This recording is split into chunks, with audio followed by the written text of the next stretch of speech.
welcomed. Liberty. Audiobook.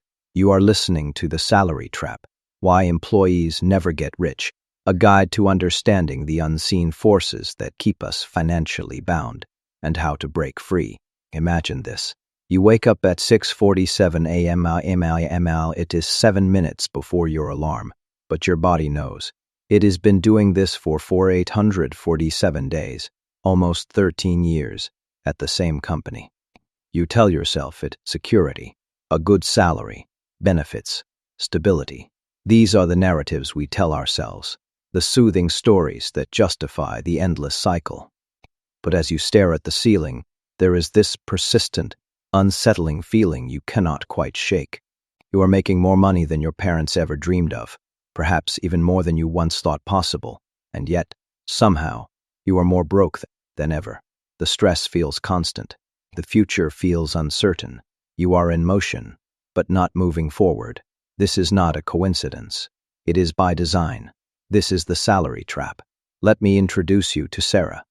She is 34 years old and makes $85,000 a year. On paper, she is in the top 20% of earners in her country. She should feel rich, or at least comfortable, financially secure. She does not. Sarah gets paid every 2 weeks. That is $3,269 before taxes. After taxes, it is closer to $2,458. Now, here is where the trap gets interesting, where its insidious genius reveals itself. The system does not present her with a choice. It does not say, "Here is your money, decide what to do with it." Instead, it does something far more clever, far more psychologically brilliant. It fragments her money across invisible channels before she ever truly sees it, before she ever gets to exercise true control. Rent takes $1,200. That is nearly half of her after-tax income, a significant portion swallowed before she even begins to consider other expenses. Groceries and dining out account for $400. Her car payment, insurance, and gas come to $550. Phone, internet, and subscriptions, the seemingly small indulgences that accumulate, total $120. Utilities add another $140. After this time, Sarah actually sees her paycheck's implications. She is already committed $2,410 of her $2,458. She has a mere $48 left for an entire 2 weeks. But here is the psychological genius of it all.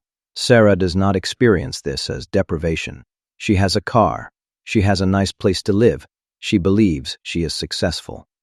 This system, this intricate web of obligations and perceived necessities, gives you just enough comfort, just enough illusion of progress to stop you from asking the crucial question, why are not I building wealth? This is the salary trap's first weapon, the illusion of prosperity through fragmentation. When money comes in a lump sum and leaves in small disconnected pieces, your brain never fully grasps that you are just treading water. You have a lifestyle, yes, but not wealth. You are performing success, not embodying it. Now, let us talk about what actually keeps you stuck. And this is where it gets darker, where the threads of the system reveal their true intent. The entire system is subtly, yet powerfully, designed to keep you dependent on that paycheck. Think about it. You are told to get a good education, so you do. Perhaps you go into significant debt for it, burdening your future with immediate obligations. Now, you are hunting for a job, not just any job, but one that will pay back that substantial investment. You find one, great salary, maybe $60,000 to start. You feel a sense of relief, a milestone achieved. But the moment you accept that job, something predictable, almost automatic, happens. Your lifestyle inflates to match your income. Economists call this lifestyle inflation, but I call it the system's second trap, a tightening of the noose that feels like an embrace. You get the job at $60,000 and suddenly you can afford a nicer apartment, so you get one. You can afford a nicer car, so you get one. Your car payment jumps from $200 to $400. A few years pass. You get a raise. Now you are making $90,000, so you move to an even nicer place, perhaps a $1,600 rent payment, a better car, a $500 payment. Maybe a vacation you would not have taken before, or more frequent, the dining out. Each increase in salary feels like freedom, a reward for your hard work, but each one actually tightens the noose. Here is why. You are no longer free to leave that job. You need that salary to maintain your lifestyle. You have built a financial life that requires constant, unbroken paychecks. This is what I call golden handcuffs. They glitter, they feel secure, but they bind you. The cruelest part, you did this to yourself. The system did not force you. It just presented the options, appealing to your innate desires for comfort, status, and progress, and human psychology did the rest. We see progress as moving up the corporate ladder, not as actually getting richer in terms of autonomy and optionality. So, we move up into a lifestyle that consumes every penny we earn, and often more. The CEO making $500,000 a year can be just as trapped as someone making $50,000. If their lifestyle requires $450,000 annually, the salary itself does not determine your freedom. The gap between your income and your expenses does. And the system, with all its subtle cues and tempting offers, is designed to keep that gap as small as possible, or even non-existent. Let me tell you about my friend, David. He worked in tech, made a six-figure salary, but he was profoundly unhappy. Every time he thought about quitting, his stomach would drop, a visceral wave of anxiety. Why? Because he would already committed to a $400,000 house, 2 car payments, kids in private school. His life was meticulously constructed around his income. One day, his company offered him a promotion, a $20,000 raise. He felt relieved, grateful, like he would won. His mortgage adjusted. His oldest child needed braces. He got a new car because the old one needed too many repairs. And just like that, his financial stress did not decrease. It stayed exactly the same. The raise was simply absorbed by new obligations, new versions of the same old expenses. This is the system's most insidious trick. You are not building wealth with your salary increases. You are just increasing your obligations faster than your income grows. It is why the person making $30,000 a year and the person making $300,000 a year often report similar levels of financial stress.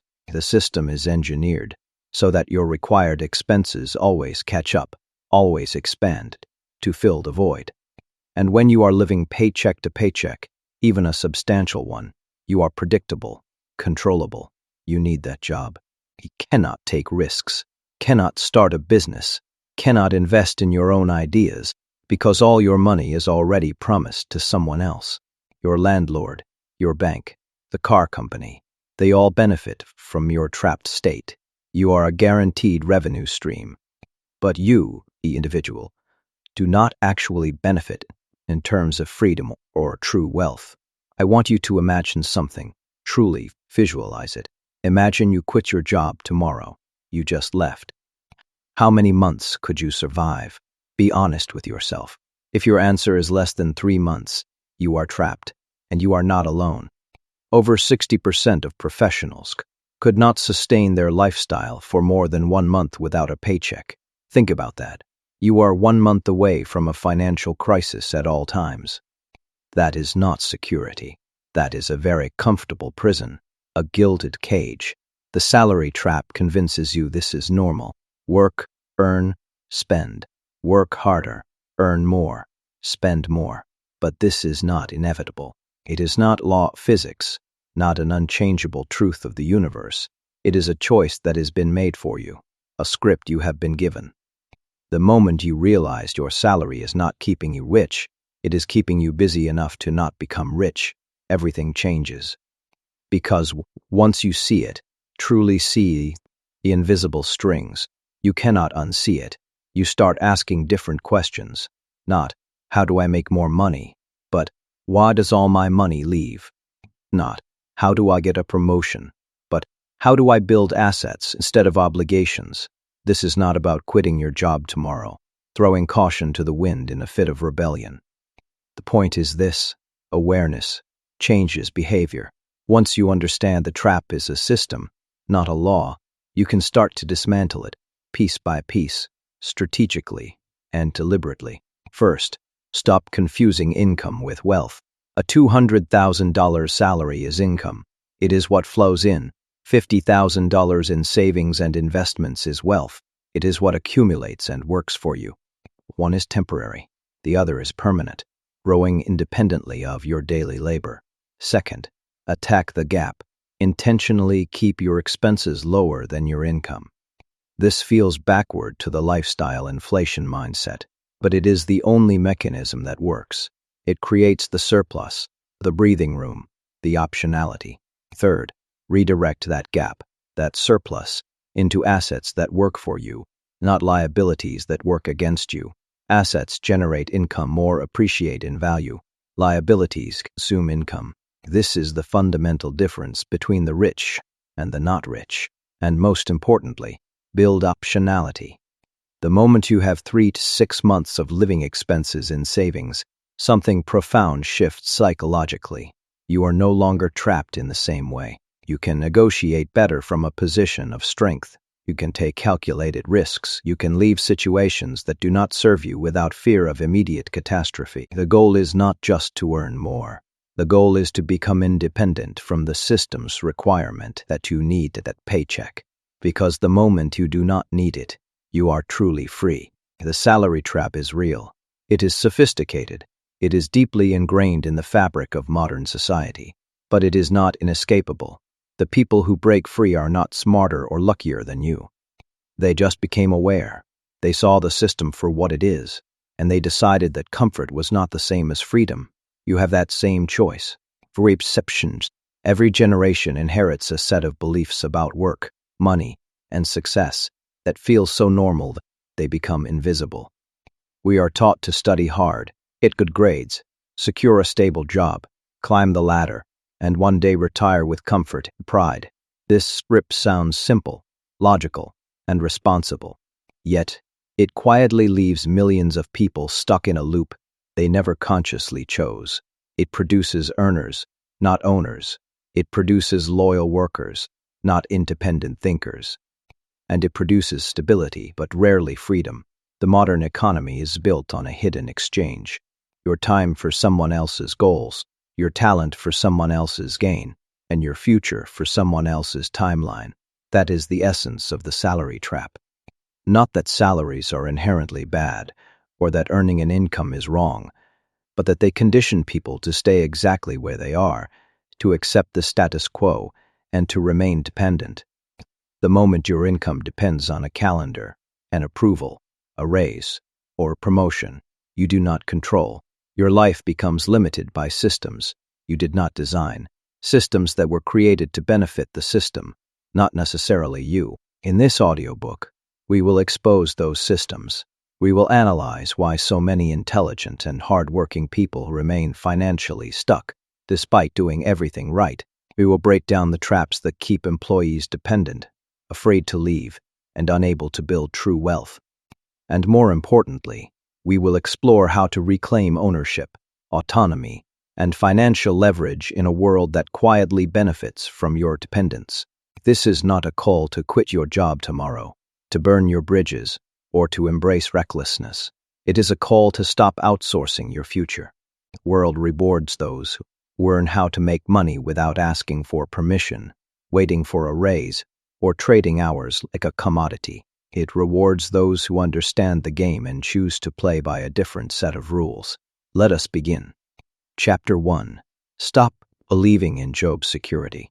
Job security is one of the most comforting, seductive, and ultimately misleading ideas ever sold to human beings. It feels responsible, I'm sure, and respectable. It feels like the reward for doing things the right way, following the prescribed path. You study diligently, you get hired, you settle in, and life feels wonderfully predictable. But predictability and genuine security are not the same thing. In fact, predictability can be the very thing that blinds you to reality, creating a false sense of safety that makes you vulnerable. You know precisely when the paycheck arrives. You know exactly how much it will be, down to the last cent after taxes. You know what your manager expects from you, what tasks need to be completed, and what KPIs must be met. And because you know, because everything is so reliably laid out, you stop questioning, you stop exploring, you stop imagining alternatives. You begin to assume that, as long as the paycheck keeps coming, life is firmly under control, a steady ship sailing smoothly. But the truth, often harsh and undeniable, is that job security is only secure until someone else decides it is not. It only exists as long as an organization chooses to need you, as long as its strategic priorities align with your role, as long as the economic winds blow favorably. And that, my friends, is not real security. That is dependency, a reliance on external factors beyond your control. Historically, the concept of lifelong employment, the idea of a single company cradle to grave, was more prevalent in post-war industrial economies. Companies like IBM or General Motors once offered a tacit promise of stability. But even then, this security was an illusion for many, often only available to a select few in unionized or highly skilled positions. The notion of a job for life has largely evaporated in the modern era. Today, the economy has replaced genuine, self-created security with a kind of emotional anesthesia. It does not make you wealthy, it does not make you truly free, and it definitely does not put you in control of your destiny. It simply lowers your anxiety enough for you to keep showing up, to keep performing your duties, to keep the machinery of commerce running. As long as you are calm, productive, and predictable, the system keeps running smoothly, for the system's benefit. And that is the important part here. The stability serves the system first, and you second. If restructuring comes, if automation becomes cheaper and more efficient than human labor, if growth slows, if leadership changes direction, if markets shift unexpectedly, or if a global pandemic rewrites the rules of engagement overnight, job security disappears instantly. Notice that you, the employee, have no vote in any of those momentous decisions. Yet, they determine your entire future, your ability to pay your mortgage, feed your family, and plan for tomorrow. That alone should make us rethink what we so casually call security. True security is not having one paycheck, no matter how substantial or reliable it feels in the moment. It is having the ability to create income without permission, without relying on a single gatekeeper or institution. True security is not being needed by one employer. It is being valuable to the world, to a multitude of potential customers or collaborators. And true security is not found in titles, promotions, or tenure, all of which are ephemeral and subject to corporate whims, but in skills that scale beyond a single building, a single contract, or a single boss. When you rely on job security, you are fundamentally relying on the hope that someone else will keep choosing you. And hope, while a beautiful human emotion, is not a plan. Hope is not a strategy. Hope is not control. This is why so many people are utterly shocked when layoffs hit, when their department is reorganized, or when their role becomes redundant. They did what they were told. They were loyal. They showed up early and stayed late. They sacrificed. They believed loyalty would be returned. But employers do not make decisions based on loyalty, sentimentality, or past effort. They make decisions based on math, on efficiency, on market conditions, and on the bottom line. And unfortunately, math rarely cares about how long you have been in the building, or how many weekends you dedicated. That is why understanding this early is a profound gift. The earlier you see through the illusion of job security, the earlier you can start building assets, skills, and leverage that do not vanish when someone in an office decides to restructure, cut costs, or pivot the company's direction. Here is the real shift in mindset. Stop valuing job security and start valuing income independence. One comes from dependency, from relying on external choices. The other comes from capability, from your inherent ability to create value and self-generate income. One keeps you safe today, within the confines of a system. The other keeps you free, tomorrow, able to navigate a dynamic world on your own terms. When you make that internal shift, you stop asking, "How can I keep this job?" and start asking, "How can I keep my power?" And that question, that fundamental reframing, changes everything. It is the first step out of the trap and onto a path of true liberty. Chapter 2. Break the time for money ceiling. Everyone starts their working life by trading time for money. It is the only system we are exposed to as children, the only model presented as a viable path to earning a living. We learn that time equals pay, and more time equals more pay. Whether it is part-time, full-time, or overtime, these are just different names for the same fundamental transaction, exchanging your precious, finite hours for a specific monetary sum. It feels logical, it feels fair, it feels like the natural order of things. But once you look closely, once you examine the mechanics of this exchange, you will realize how incredibly limiting that equation truly is. When your income is tied directly to the hours you put in, your income is automatically capped. No matter how talented you are, no matter how much value you produce, no matter how intense your effort, there are only 24 hours in a day. You can optimize, you can grind, you can wake up earlier, you can sacrifice sleep and social life, but the ceiling never moves. It is a mathematical prison disguised as responsibility, a treadmill disguised as progress. This is why so many intelligent, hard-working, and dedicated people remain financially stuck, perpetually chasing their tails. They assume the problem is insufficient effort. So they push harder, stay later, sacrifice weekends, or take extra shifts.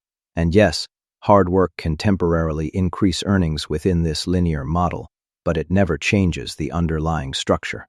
Effort without leverage simply increases exhaustion. It drains your physical and mental reserves without breaking through the inherent limitations. And when exhaustion becomes normal, when perpetual busyness is mistaken for productivity, people stop asking why they never seem to get ahead. They tell themselves success just takes time, that they simply need to work longer. But time, the very currency they are trading, is what they are running out of. The marketplace, the true arbiter of value in a free society, rewards value, not simply hours. This is why someone can make $2,000 in a day doing specialized consulting work, while another makes $80 after an entire shift at a restaurant. Both worked, both contributed, both used their time, but one used time as a multiplier, leveraging their unique expertise and intellectual property, while the other used time as a commodity, an interchangeable unit of labor. When time is a commodity, it is cheap and replaceable. When time becomes a multiplier, a lever for greater impact, it creates leverage and exponential opportunity.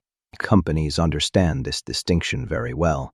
They do not get rich by trading time for money in a linear fashion. They get rich by building systems that work while they sleep, systems that scale to reach millions, systems that produce value without needing additional hours from each individual employee for every unit of output.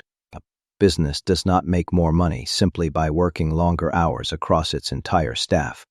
It makes more money by increasing leverage through technology, processes, intellectual property, and market reach. Employees, on the other hand, are often encouraged to believe that time is the only variable they control.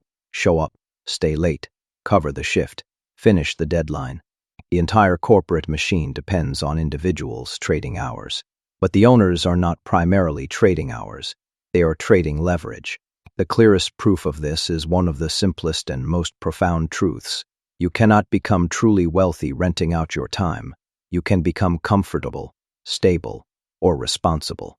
You can earn a good living, but achieving financial independence at a young age or accumulating substantial generational wealth is very rare through a purely time-for-money exchange. The people who achieve significant financial independence, who break free from the constraints of the salary trap, do not do so through more hours. They do so through leverage. Leverage through unique skills, leverage through products, leverage through capital, leverage through platforms, or leverage through scalable systems. All are forms of income that continue to pay, that continue to generate value, even when you are not actively sitting at a desk, clocking in, or directly performing labor. Break the time for money ceiling. You must first break the ingrained belief that time is income. Time is a tool, a precious resource, not a salary. Time should be used to create things that outlive the hour you put into them, things that keep working after you stop working. This could be a course you create, a brand you build, a system you design, a skill that scales, a network you cultivate, a product you develop, an asset you acquire. When you build anything that can be used more than once, by more than one person, without requiring additional time per unit, you are stepping into the realm of leverage. The modern economy makes this even more obvious and accessible than ever before. Digital tools and global connectivity have shattered the old barriers between creator and consumer. A single person, operating from a laptop, can reach 1 million people in a day, whereas in the past, you would have needed an entire corporation with vast resources to achieve that kind of distribution. Platforms have democratized leverage, turning it into a real possibility for ordinary individuals. Yet, most people never take advantage because they are trapped in the time for money mindset. They do not ask, "What can I create once that benefits many?" They ask, "How many hours can I work this week?" And that question ensures the ceiling never breaks, that they remain forever bound by the clock. Here's the uncomfortable truth. If your income stops the moment you stop working, you are not in control. You are on a treadmill, and treadmills do not go anywhere, no matter how fast or how hard you run. Break the ceiling by using your hours differently. Use them to build capabilities that compound, not tasks that reset every Monday. Use them to build assets that work even when you do not. Use them to learn what the wealthy learn early. Money is not made in the hour itself. It is made in the leverage applied to the hour. When that shift happens internally, when you internalize this principle, everything about how you pursue income changes, because the goal is no longer merely to work more, it is to multiply. It is to achieve more with less, to create enduring value that transcends the linear march of time. Chapter 3. Do not climb a ladder that leads nowhere. From childhood, the corporate ladder is presented as the natural and inevitable direction of success. It is the path laid out for us. You start at the bottom. You work hard. You get promoted. You earn a better title. You gain more responsibility. And eventually you reach the top, basking in the glow of achievement and financial security. It is a neat little story, a tidy narrative that makes the journey feel meaningful, purposeful. It gives structure, a clear sense of purpose, and an identity within the professional world. But here is the uncomfortable reality. Many of these ladders do not actually lead to the destinations people imagine. Instead of leading upward toward greater freedom, greater autonomy, or genuine wealth, they often lead sideways, or even deeper into a labyrinth of more responsibility, more pressure, and paradoxically, more dependence, with very little increase in actual, tangible autonomy. The higher people climb, the more trapped they frequently become, their lives dictated by the very system they sought to conquer. An entry-level employee dreams of becoming a manager. The manager dreams of becoming a director. The director dreams of becoming a vice president. And the VP, at the supposed pinnacle, often dreams of not having to worry about the next economic downturn, the next corporate reshuffling, or the next strategic pivot that could wipe out an entire department overnight.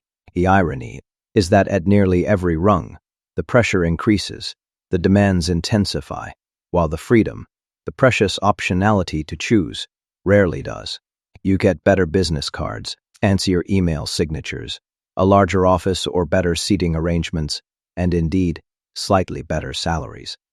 But the often unseen cost is a profound loss of control of your time, your peace of mind, your energy, and your optionality to chart a different course.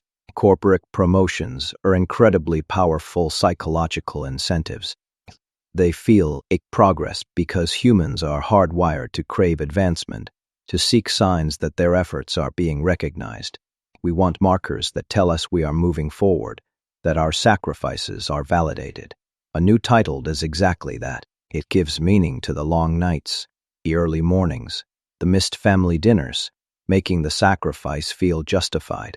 But the financial impact of those promotions is often shockingly small in real terms.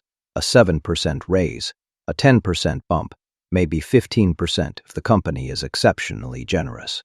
Meanwhile, the workload increases by 30%, the stress doubles, and the expectations become astronomical. The math, when you truly dissect it, rarely adds up in your favor. You are asked to give more and more of yourself for incrementally diminishing returns in terms of true freedom. Another very subtle yet potent trap hides inside the prestige that titles create. Titles make people proud. I am a senior manager. I am a VP of marketing. I am the head of my department. And pride, as a human emotion, is incredibly sticky. Once a title becomes a core part of your identity, once it is woven into your self-perception, your willingness to leave that identity behind decreases dramatically. You may not love the job itself. You may even dread Monday mornings. But you often love what the title says about you, what it projects to the world, what it implies about your value. And companies, in their shrewd understanding of human psychology, know this. They do not need to pay significantly more if they can offer prestige as a form of compensation. Prestige is cheaper than substantial raises. Prestige is cheaper than sensual freedom. And prestige, cleverly deployed, keeps people loyal, bound by their own ego and the desire for external validation. Many people assume that climbing high enough eventually leads to safety, a place where they are indispensable. But upper management is often where layoffs strike the hardest. When companies need to reduce costs, they target big salaries, not small ones. So the ladder that once felt like a secure path to greater stability can quickly become a direct path to vulnerability. The higher the salary, the bigger the target on your back. The higher the title, the fewer equivalent roles exist elsewhere in the market. Entry-level positions are abundant. VP roles are rare and highly specialized. If a VP loses their job, they cannot simply apply for 20 other VP roles the next day and expect a similar outcome. The market does not work like that. So instead of giving freedom, the latter, paradoxically, increases dependency, making it harder to pivot or find an equivalent role. There is another problem. The ladder is slow by design. Its pace is carefully engineered to keep you in place, to extract maximum long-term value. Annual reviews, performance cycles, incremental raises, multi-year promotion tracks. Meanwhile, the cost of living is not slow. Inflation is not slow. With its unpredictable demands and expenses, is not slow. By the time someone reaches the middle of the ladder, they often discover that the math of life, mortgage payments, childcare, healthcare, education, has dramatically outpaced the slow, linear math of their salaries. So, they start taking on more debt, more obligations, more responsibilities, which then forces them to keep climbing, to keep earning that specific income, because now they have no choice. The ladder becomes not a path upward, but a cage that locks them in. The real tragedy is that many people never stop to ask the simplest, most profound question. Where does this ladder actually lead? Does it lead to ownership? Does it lead to time? Does it lead to autonomy?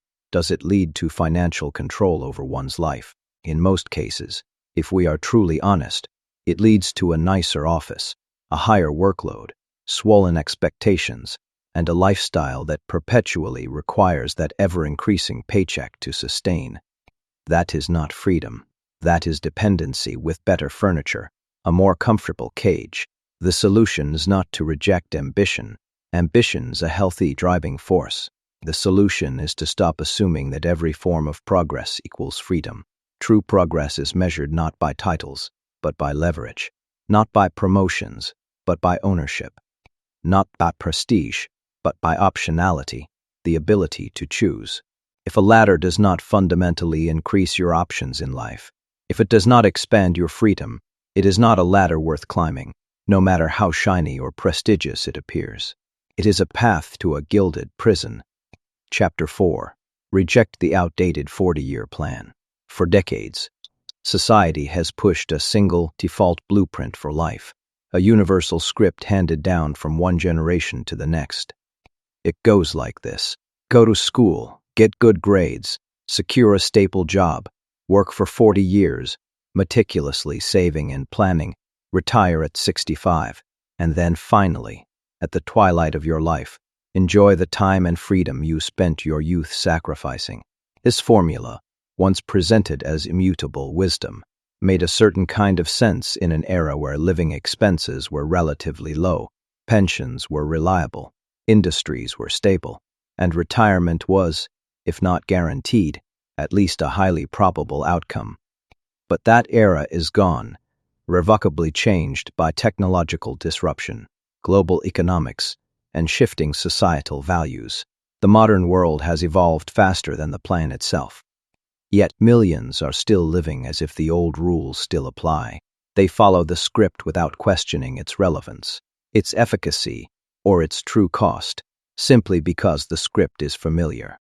It feels safe, and anything that feels safe, especially in an uncertain world, is rarely challenged. The real problem with the 40-year plan is not merely the immense amount of time it consumes, but the deeply ingrained assumption it makes about when you are allowed to live, when you are allowed to truly enjoy your existence.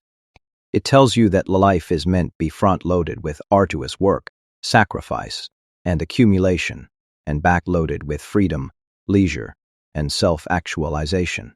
You are expected to sacrifice your prime years, your most energetic and curious years, for your elderly years. You trade the vibrant, unrepeatable energy of youth for a promised, often precarious, security in old age. But by the time most people reach retirement age, their bodies are tired, worn down by decades of labor and stress. Their ambitions, once fierce and burning, have faded, replaced by caution and a diminished capacity for grand endeavors. Their curiosity, once boundless, has been replaced by routines and physical limitations. They wanted to travel the world, but now they worry about health insurance and the strenuousness of long journeys. They wanted to explore new hobbies, new passions, but now they must manage medication schedules and the dwindling hours of daylight.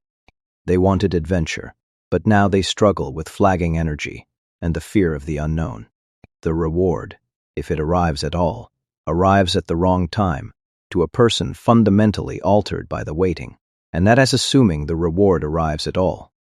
Many people never make it to the finish line, or if they do, the finish line looks very different from the dream. Some get laid off in their 40s or 50s, industries having shifted, and struggle to re-enter a workforce that increasingly favors younger, cheaper, and more adaptable labor. Others burn out completely, fall ill, or deplete their savings long before retirement even begins, victims of unforeseen circumstances, or simply the relentless march of inflation. The romantic idea that 40 years of loyal labor guarantees a comfortable, secure future is, simply put, no longer true. Pension systems have weakened, often replaced by less certain 401ks. Inflation eats away at hard-earned savings. Medical expenses rise faster than salaries, and social safety nets, once robust, shrink every year. The economic foundation that once supported the 40-year plan has quietly, almost imperceptibly, eroded beneath our feet. Working the same job for 40 years also makes a naive assumption that industries remain stable and predictable. But we live in an era of unprecedented disruption. Automation, artificial intelligence, globalization, and rapid technological advancements are rewriting entire sectors in real time. People are being displaced, not because they made poor choices or lacked skill, but because the rules of the game changed while they were busy being loyal, busy following the old script. The old plan never accounted for that kind of dynamic, volatile change. It assumed that loyalty and consistency were enough. They are not anymore. The 40-year plan also produces a subtle yet powerful psychological trap. When someone commits to such an incredibly long timeline, they naturally delay gratification. They convince themselves that the present is merely preparation for the distant future. They avoid risk, avoid change, and avoid experimentation because they do not want to jeopardize the plan. But avoiding risk for 40 years does not lead to safety. It leads to stagnation, to a life lived in suspended animation. Life becomes a waiting room, a prelude to a future that may never fully materialize as imagined. People wake up one day and realize they spent decades postponing the things that mattered most to them: travel, creative pursuits, deep relationships, personal growth, all for a deferred reward. The profound irony is that the old plan was created during a time when people genuinely had fewer choices. There were fewer paths, fewer opportunities, and fewer alternatives for creating income or building a life outside the traditional corporate structure. Today, the opposite is true. There have never been more ways to create income, build leverage, start something of your own, or design a life that does not require waiting until 65 to begin enjoying it. Yet, despite these new, expansive opportunities, many remain mentally chained to the old blueprint, not because it works, but because it is familiar. Familiarity feels safe, even when it is utterly outdated and detrimental to one's true desires. Rejecting the 40-year plan does not mean rejecting work. You should absolutely work hard, engage your talents, and contribute to the world. It means rejecting the assumption that freedom must be delayed. It means rejecting the idea that your best, most energetic years must be used exclusively to fund your later, potentially less capable years. It means restructuring life so that freedom, exploration, and autonomy are integrated along the way, built into the fabric of your daily existence, not postponed like a prize at the end of a grueling marathon. The goal is not merely retirement. The goal is ownership. Ownership of your time, ownership of your income, and ownership of your choices. The sooner those forms of ownership begin, the less you need to rely on hope, luck, or the benevolence of a system at the very end of your journey. The old plan asks you to wait 40 years for a life you could start designing now.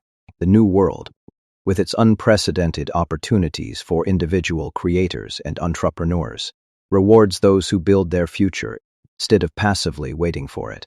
The question is not whether you should work hard. You should.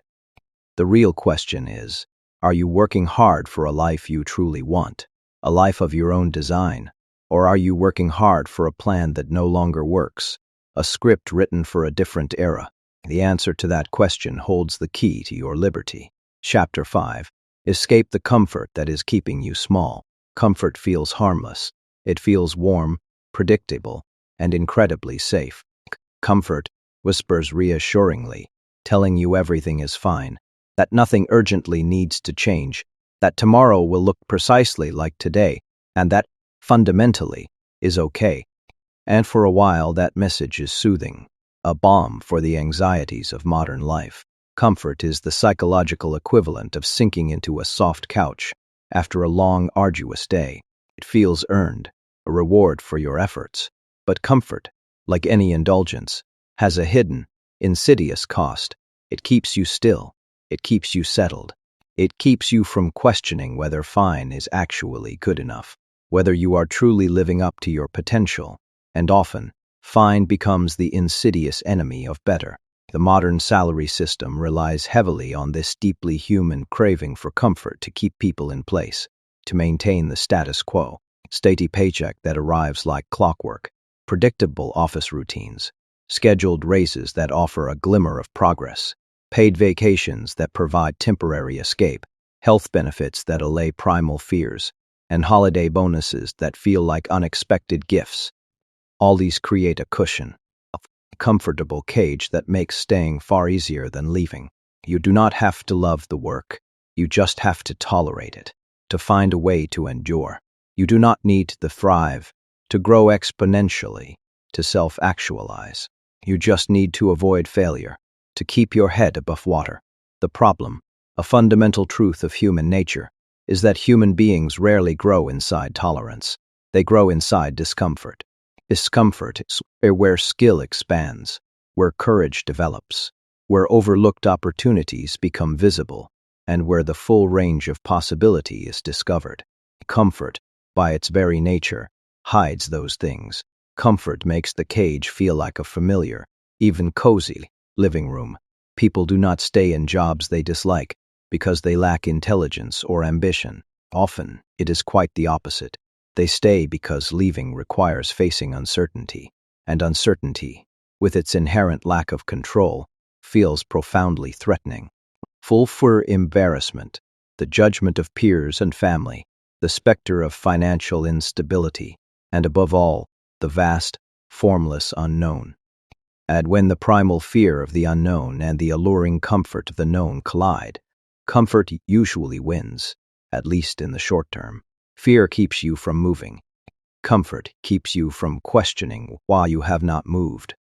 And 20 years pass before you realize the true cost, before you realize what was irretrievably lost. The years, the potential, the unlived life. That is how comfort becomes a trap. Not by actively hurting you, but by never challenging you, by lulling you into a state of passive acceptance. Comfort also dulls hunger. When you have just enough to feel safe, just enough to avoid immediate pain, you stop fighting for more. You stop exploring alternatives. You stop asking bigger, more transformative questions like, what do I really want to create with my life? Or what could I become if I pushed past my current limits? Instead, people ask smaller, more constrained questions like, how do I get a 7% raise? Or, how do I make my manager happy? Or, how do I avoid getting laid off? The horizon of possibility shrinks dramatically. Instead of asking how to build freedom, people ask how to keep the comfort alive. But comfort cannot produce freedom. It can only produce maintenance. And maintenance, while essential for survival, is not growth. It is simply the preservation of the existing state. There is another insidious layer to this trap. Comfort creates dependency. When the paycheck always shows up on time, when the office always needs you, when the work always fills the day, it becomes seductively easy to let life slip into autopilot. You do not need to learn new skills outside your current role. You do not need to take risks. You do not need to build anything of your own, because the system provides. And because you do not feel the need to, you do not. Dependency grows quietly, like an unseen vine, wrapping around your future. Before long, you realize you do not actually know how to survive without the very thing you once told yourself you could walk away from at any time. You may not love the job, you may even resent it, but you are inextricably bonded to the stability it provides, to the comfort it embodies. That is not freedom, that is captivity disguised as comfort. Now, here is the twist. Comfort becomes most dangerous when it feels deserved, when someone has worked for years, even decades, to reach a stable, comfortable position. The idea of voluntarily stepping into discomfort, of disrupting that hard-won peace, feels irrational, even masochistic. Why start over? They ask themselves. Why risk what I have, this precious, comfortable life? But starting over is often not the real risk. Staying still, remaining trapped in a comfort zone that has become a stagnation zone, is the greater, unseen risk. Comfort sedates ambition, lulls potential to sleep, until the window of opportunity closes. Markets change, skills age and become obsolete, energy fades, and the dreams that once felt urgent start to feel unrealistic simply because too much time has passed. Breaking out of comfort is not about burning everything to the ground or quitting your job tomorrow in a fit of impulsive defiance. It is about reintroducing discomfort into your life deliberately, not recklessly, deliberately. Discomfort can come from learning a new, marketable skill that makes you more valuable in the broader marketplace, not just to one employer. It can come from building something of your own, even a tiny project, after your main work hours. It can come from networking beyond your immediate industry, starting a small side business, creating content, or offering services independently. It can come from saying yes to opportunities that genuinely scare you, but also excite you. Discomfort is not the enemy. Discomfort is the doorway. If you truly want a life beyond the salary trap, if you want to experience the expansive liberty of self-ownership, you must normalize the feeling of stretching yourself. You must normalize uncertainty, seeing it as a field of possibility, not a void of terror. You must normalize experimenting, treating life as an ongoing laboratory, not a rigid script. The reward for doing so is not just more money, though that often follows. It is freedom, it is vitality, it is a profound sense of aliveness. You learn that your value extends far beyond the comfort zone you were trained to stay inside. Next, and once you experience that, once you taste the exhilaration of genuine growth, comfort is no longer seductive. It becomes unacceptable because you will realize that comfort may keep you safe, but discomfort is what truly makes you alive. Chapter 6. Stop letting debt control your life decisions. Debt may not feel like a trap at first. In fact, in our modern society, it often feels like an opportunity, a powerful tool that unlocks possibilities. Credit cards, car loans, mortgages, student loans, installment plans, and the ubiquitous buy now, pay later schemes.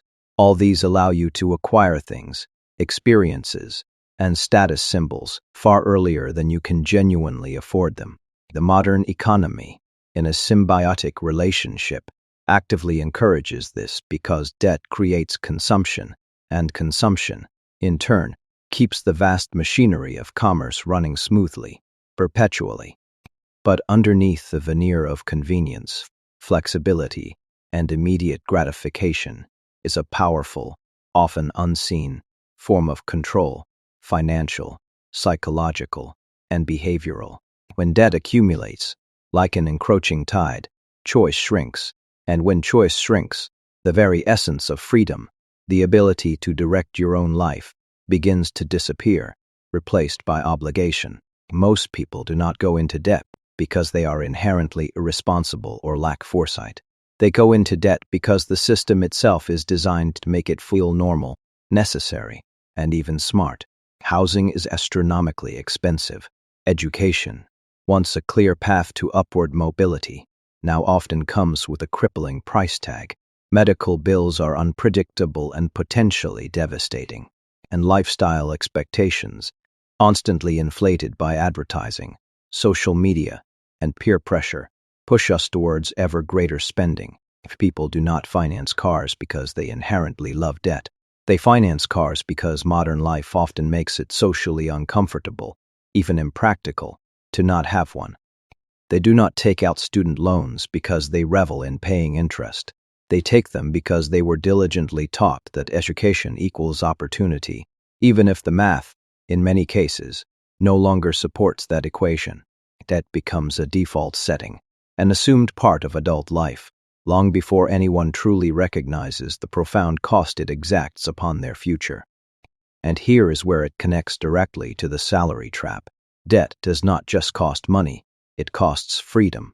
The more debt you carry, the less optionality you have.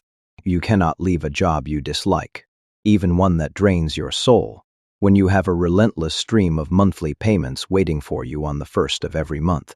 You cannot take calculated risks, the very risks that often unlock true opportunity when you are servicing loans that punish inconsistency and demand unwavering income. You cannot slow down, pivot careers, learn new skills, or explore entrepreneurial ventures because your bills do not pause. Debt forces stability, a rigid adherence to the income stream, and stability, in this context, forces dependency. Employers, in many cases, do not even have to actively trap people. Debt does that for them, far more effectively. Debt also insidiously increases tolerance for misery. When someone hates their job but has no significant financial obligations, leaving feels possible, even liberating. It is a difficult choice, but it is a real choice. But when someone hates their job and has a mortgage, multiple car payments, student loans, credit card balances, and a lifestyle inflation to maintain, leaving feels utterly impossible.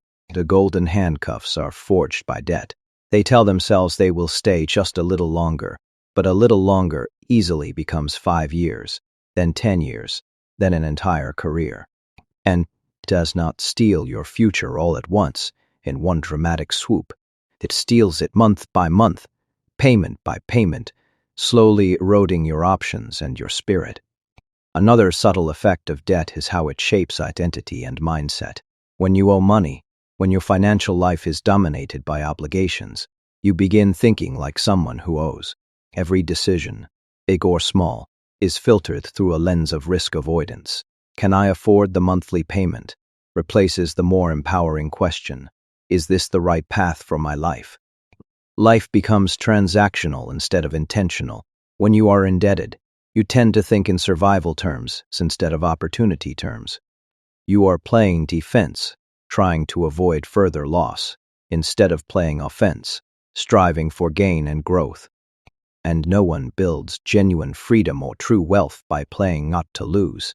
You build it by playing to win, by embracing calculated risk and intentional action. The hardest part is that debt often grows alongside income. When people earn more, they do not usually become free, they increase their expenses. They upgrade apartments, cars, gadgets, wardrobes, vacations, and social expectations. It feels like progress because it looks like progress, a visible manifestation of their increased earnings. But progress measured solely by consumption is a trap. The system rewards this pattern, this endless cycle. Banks offer bigger credit lines. Dealerships offer longer payment plans. Real estate agents push affordable monthly payments on ever larger homes. Everyone benefits from you owing, except you, the individual whose freedom is slowly being mortgaged. Escaping the debt trap is not merely about paying things off, though that is a crucial first step. It is about fundamentally changing how you relate to money and, more profoundly, how you relate to time. Because debt is not just financed with dollars, it is financed with years of your life, years of your potential, years of your autonomy. Every loan delays your financial independence. Repayment delays your freedom. The question is not, can I afford the monthly payment? The real question is, what is this taking from my future? What opportunities am I foregoing by being bound by this obligation? A seemingly cheap monthly payment can be incredibly expensive when measured in years of life and sacrificed potential. There are three essential forms of freedom that debt blocks: the freedom to leave, freedom to build, and the freedom to take risks. If you cannot leave a job that does not serve you, you cannot negotiate powerfully from a position of strength. If you cannot build something of your own, a source of income that is independent of an employer, you cannot transition out of dependency. And if you cannot take risks, those intelligent, calculated risks that unlock new pathways, you cannot access the opportunities that often require temporary instability or a leap of faith. Every financially independent person understands this instinctively. They protect their optionality. They value being able to say no. Breaking free from debt does not require perfection, just direction. It begins with awareness, with a clear-eyed understanding of the trap. Then it requires discipline, making intentional choices to reduce your obligations. Finally, it demands restructuring your financial life, reducing what you owe, avoiding new unnecessary liabilities, and strategically shifting your energy and surplus income toward assets that generate returns instead of bills. The goal is not simply to be debt-free. The goal is to regain control over your decisions, to restore your agency. Because once debt stops dictating your life, something truly remarkable happens. Options reappear, like new pathways in a fog, and with options comes power. And with power comes the ability to design a life, to be its architect, not just its financier. Chapter 7. Do not depend on your employer for survival. One of the strongest, most pervasive, and often least recognized forms of control in the modern economy is dependency. When you depend on one single entity for your paycheck, for your healthcare, for your benefits, for your professional status, for your daily routine, and for your very financial identity, you are not merely choosing stability. You are, in essence, surrendering power. You are handing over a significant portion of your agency to an external organization. And employers, For all their rhetoric about family and team, understand this dynamic far better than employees do. A dependable employee is valuable, consistent, and productive. But a dependent employee is immovable. They will tolerate environments they dislike, roles they have long outgrown, and cultures that drain their spirit, simply because they cannot afford to leave. Dependency becomes the invisible leash, often a very comfortable one, that keeps otherwise capable, intelligent, and ambitious people from pursuing alternatives that would better serve their potential and their deepest desires. The system subtly encourages dependency by bundling life's essential infrastructure into the employment package. Health insurance, retirement accounts, paid time off, parental leave, sick days, and annual bonuses are skillfully positioned as benefits. And indeed, they are beneficial. But they are also incredibly powerful forms of psychological glue. They make walking away feel expensive, irresponsible, or even dangerous. What will you do without health coverage? The anxious voice whispers. How will you pay for emergencies without a steady income? What about your pension, your 401k match? The fear these questions invoke creates inertia, a powerful resistance to change. And inertia is one of the most powerful economic tools ever invented. It keeps productive individuals locked into a single income source, a single system, for decades. Dependency also profoundly distorts negotiation. When you rely on a job for your very survival, when your back is against the wall, you do not negotiate for what you are truly worth in the open market. You negotiate for what keeps you safe, for what minimizes the immediate risk. You do not ask for raises boldly, from a position of leverage. You ask for them timidly, hoping for approval. You do not challenge unfair demands or toxic environments. You comply, you adapt, you endure. The thought of losing income, of disrupting the fragile stability, becomes far scarier than the thought of living below your potential, of sacrificing your dreams. In this way, dependency trades ambition for obedience, self-actualization for compliance. And the tragedy is that most people do not realize how deeply and fundamentally this trade-off shapes their entire life until late in their career, when the options have narrowed considerably. The system further reinforces dependency by rewarding loyalty just enough to make staying feel rational, even virtuous. Yearly raises, holiday bonuses, performance reviews, and occasional promotions serve as breadcrumbs of progress. They create the sensation of movement, of getting somewhere, without ever truly offering genuine freedom or ownership. It is like pushing a treadmill forward. You feel motion, you exert effort, but you never actually leave the room. Many employees mistake these breadcrumbs for true growth because they have never experienced independent control over their income, over their future. They compare themselves to their peers within the same system, instead of comparing themselves to their limitless potential outside of it. The reality, a stark and often overlooked truth, is that depending on a single employer for survival is one of the riskiest financial strategies a person can adopt. It violates one of the most fundamental rules of wealth and robust financial planning. Never rely on one source of income. Diversification is the bedrock of resilience. Investors diversify their portfolios to reduce risk. Entrepreneurs diversify their product lines or customer bases to reduce risk. Corporations diversify their markets and supply chains to reduce risk. Yet employees often stake their entire life, their entire future, on a single paycheck, one restructuring, one economic downturn, one leadership change, one merger, one algorithm shift, one pandemic. That is all it takes for decades of loyalty, dedication, and perceived security to evaporate instantly. To break out of dependency, the first step is an internal one, shifting your identity from employee to value generator.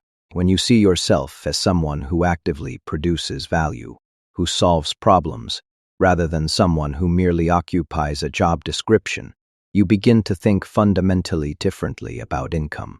You start asking better questions. Who else could benefit from what I know? How can I package my skill in a way that serves multiple clients or markets? How can I serve more than one customer, rather than just my employer? These questions open doors that traditional salaries, with their inherent limits, cannot. The second step is external, building alternative income channels. Not necessarily big ones at first, but small streams that create optionality. This could be a freelance project, a consulting offer for another company, a small online business, a digital product, an intentional investment strategy, or a skill upgrade that increases your market value in the broader economy, rather than just your corporate value within a single firm. The goal is not to replace the job overnight, to make a reckless leap. The goal is to weaken the employer's monopoly over your survival, to chip away at the dependency. The third step is strategic. Detach essential life infrastructure from your employer.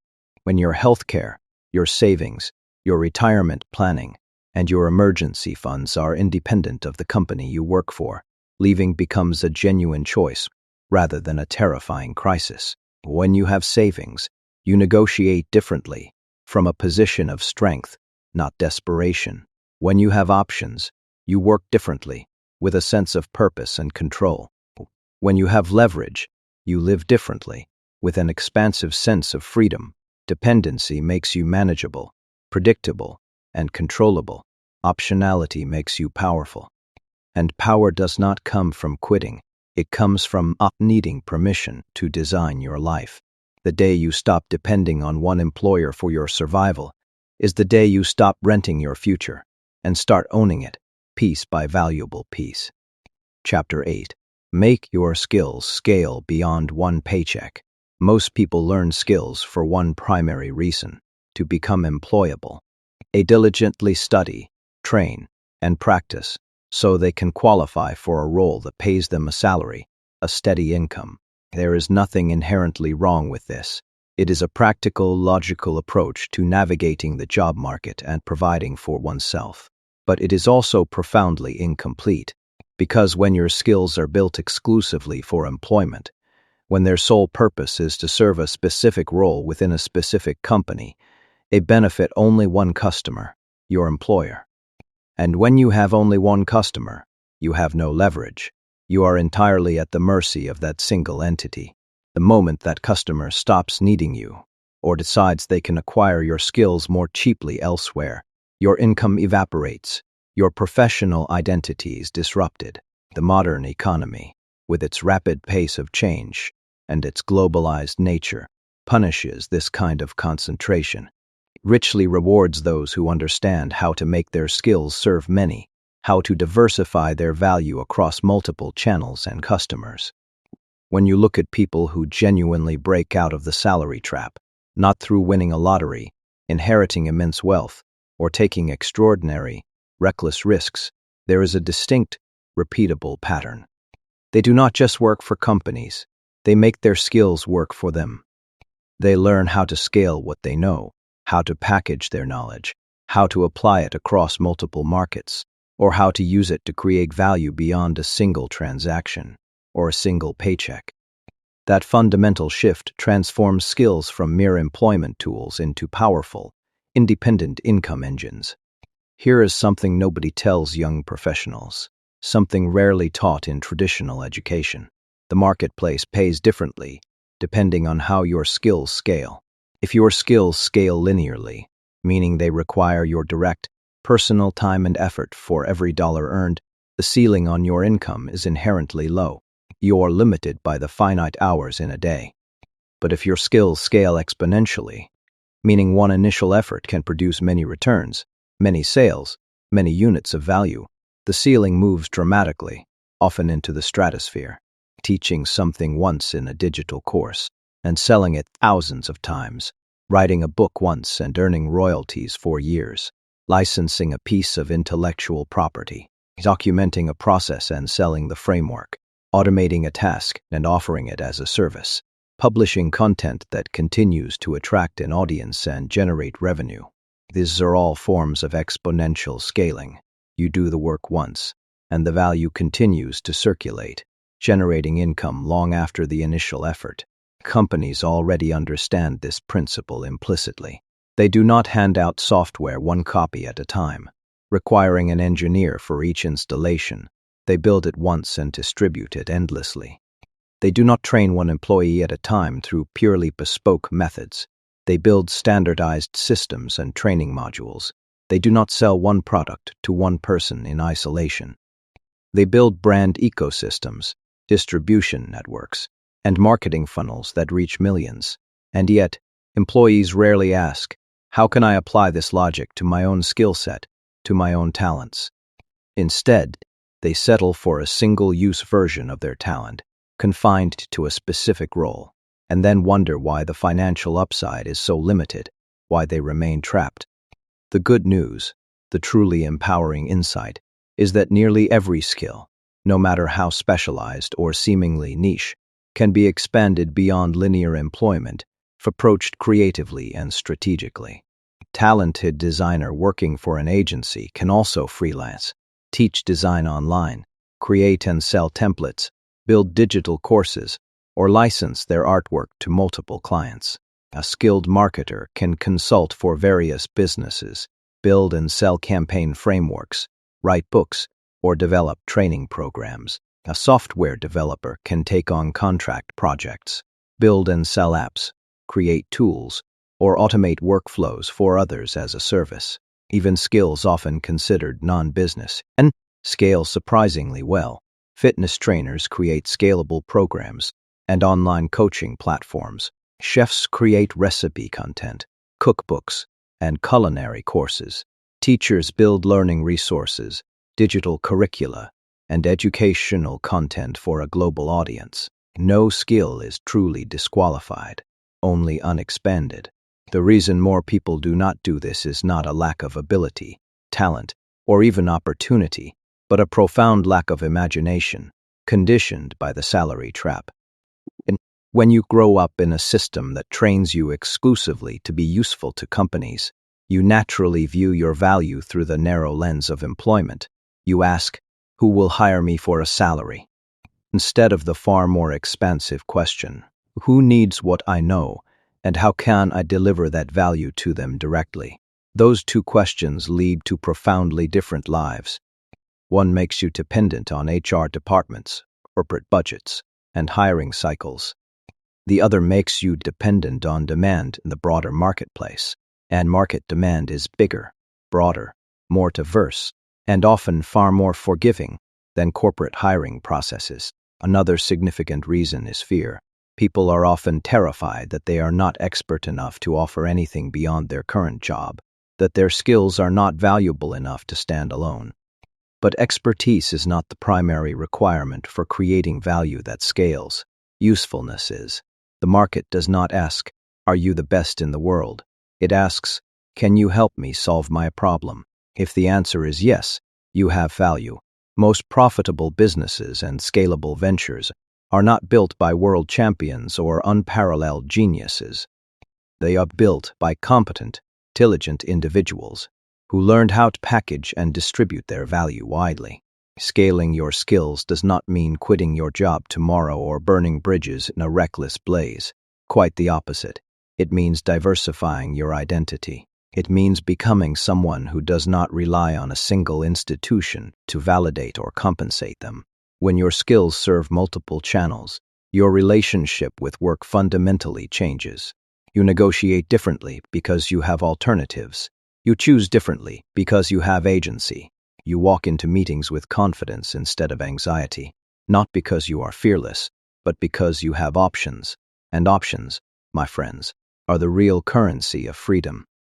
When you can take your skills into the marketplace independently, when you can generate income on your own terms, you stop begging for raises. You stop praying for promotions.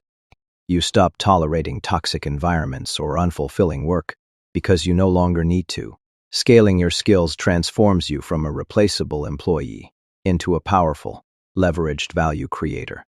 And once you experience that leverage, once you taste the freedom it provides, it becomes very clear how small the world feels when your talent is limited to a single paycheck. Chapter 9. Stop confusing hard work with progress. Hard work is one of the most celebrated virtues in society, deeply ingrained in our cultural consciousness. From a young age, we are taught that working hard is the path to success, the key to earning respect, and the foundation of dignity. Teachers tell students to study hard. Employers tell staff to work hard, and parents, with the best of intentions, tell their children that hard work will eventually pay off. And to be fair, hard work is undeniably important.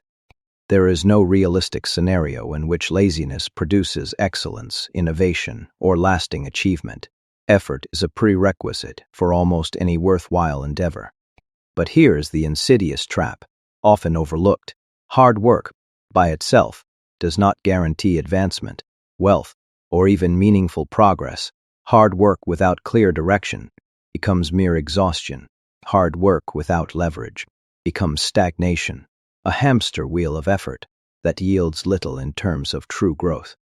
And hard work expended inside the wrong system, a system not designed to reward your specific type of effort, becomes a lifetime of intense movement with no real progress, a profound sense of busyness that leads nowhere. The salary trap thrives on this fundamental misunderstanding. It subtly convinces people that effort is the metric that matters most, that simply putting in the hours and exerting willpower is enough. So employees do exactly what they have been conditioned to do.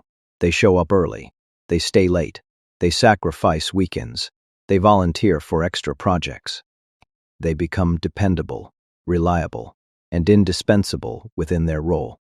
And while the company benefits tremendously from this dedication and dependability, reaping the rewards of their labor, the workers rarely receive proportional rewards in terms of ownership, autonomy, or exponential wealth. They assume the system will eventually recognize their dedication and compensate them accordingly, but systems do not intrinsically reward sacrifice. They reward value, leverage, and measurable results. Effort is an input, a cost. Value is an output, an impact. Look at how compensation structures actually work across different roles in the economy. Hourly workers earn directly by time. Salaried workers earn for performing a specific role, for a defined scope of responsibilities. Executives earn for making strategic decisions that impact the entire organization. And owners, true owners of businesses or assets, earn for leverage, for the compounding growth of their capital and systems. The vast gap between these categories of compensation is not primarily about who exerts more effort, but about what that effort produces, and critically, how that effort is leveraged. A janitor can work physically harder than a CEO. A nurse can endure more stress and emotional labor than an investor. A line cook can put in more physical effort than a tech founder. Effort makes the world run. It is the engine of civilization. But effort, by itself, does not determine who benefits the most from that work. The market rewards outputs, not just inputs. It rewards impact, not merely hours. This is precisely why people often feel stuck, feel that frustrating sense of treadmill living, even though they are working harder than ever before. They think the answer is to push more, grind more, hustle more. They believe progress is a simple linear equation. More effort equals more success. But that is only true when the effort is attached to leverage, to a multiplying mechanism. Without leverage, more effort only creates more fatigue, more burnout, more resentment. You can paddle faster and harder in a canoe, but if the river is flowing strongly in the opposite direction, speed alone will not get you where you want to go.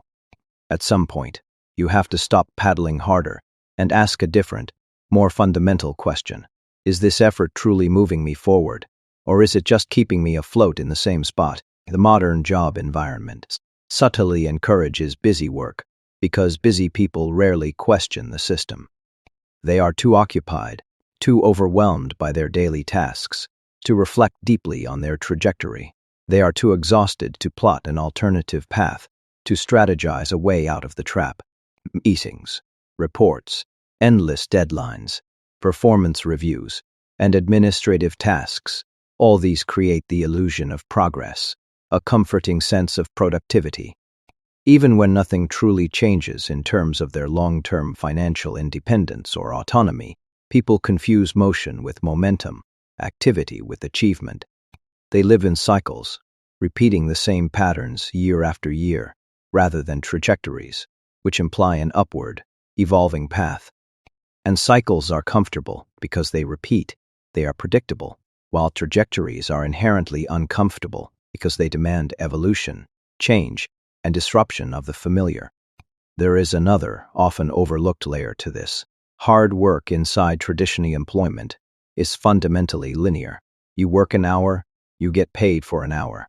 You work a year, you get paid for a year. The output, the income, stops the moment the input stops. This means that hard work alone, without strategic application, cannot generate compounding effects. Without compounding, wealth creation is an extremely slow, incremental process, limited by the sheer amount of time you can physically work. With compounding, however, wealth creation accelerates dramatically, becoming exponential. Investors understand this instinctively, as does anyone who has built a successful business or digital product. Creators understand this, but employees are rarely taught to think in these terms. They are trained to believe that raises replace compounding, that a yearly bump in pay is equivalent to assets growing on their own. They are not. Raises, in the context of the salary trap, often maintain dependency, absorbing into lifestyle inflation. The solution is not to work less or to reject effort. That would be foolish. The solution is to aim effort strategically. Hard work must evolve into smart work, and smart work must evolve into leveraged work. Leveraged work is where one action, one creation, one decision can produce multiple outcomes, multiple sales, multiple units of value, or multiple returns.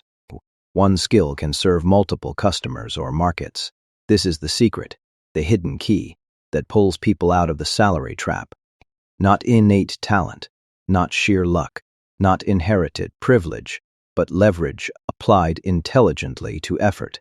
To make that leap, you must first detach your self-worth from labor itself, from the sheer act of being busy. Many people subconsciously equate discipline with suffering, believing that if something does not feel difficult, it must not be valuable or worthy of reward. This is a damaging, self-limiting belief. Value is not determined by pain tolerance. The world does not pay you more because you struggle. It pays you more because you create results that matter, because you solve problems that others are willing to pay for. There are people who earn by solving problems, and people who earn by enduring them. Both work hard, but only one consistently moves forward towards freedom. The truth is simple. You are allowed to want your effort to count. You are allowed to want your work to compound, to build upon itself. You are allowed to pursue progress, not just productivity. Hard work builds character. Yes, it forges resilience, but leveraged work builds freedom. It creates a future of your own design. And if you can learn to blend both, to apply intense, purposeful effort to leveraged endeavors, you stop living life in circles, merely repeating patterns, and start moving in straight lines toward future you actually chose, a future defined by autonomy and ownership. Chapter 10. Unlearn the schooling that makes you obedient. School, in its traditional form, teaches many useful things. It provides foundational skills like reading, writing, and arithmetic. It imparts basic knowledge across various subjects and attempts to instill structured, logical thinking. But alongside these undeniable benefits, it also quietly, often imperceptibly, installs a profound set of behaviors and a deep-seated mindset that prepares students not for independence, self-direction, or entrepreneurial spirit, but for compliance. Think about the unspoken rules of the classroom. Sit still, follow instructions precisely, ask for permission before acting, do not question authority figures, do not make mistakes, they are penalized. Wait your turn, do what the system expects, and you will be rewarded with good grades, the approval of teachers and parents, and eventually, the promise of a stable job. This pervasive conditioning may have made a certain kind of practical sense in an era when stable factory jobs were abundant, when large industrial complexes needed predictable, obedient workers, and when conformity was genuinely valued in the broader industry. But the economy has evolved dramatically.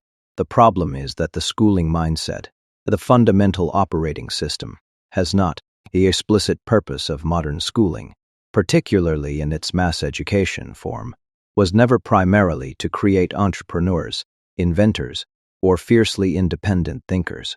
It was to produce reliable, trainable workers, people who show up on time, behave predictably, follow rules, complete tasks, and never, critically, wonder whether the system itself, the corporate machine, the economic paradigm, deserves to be challenged or re-engineered.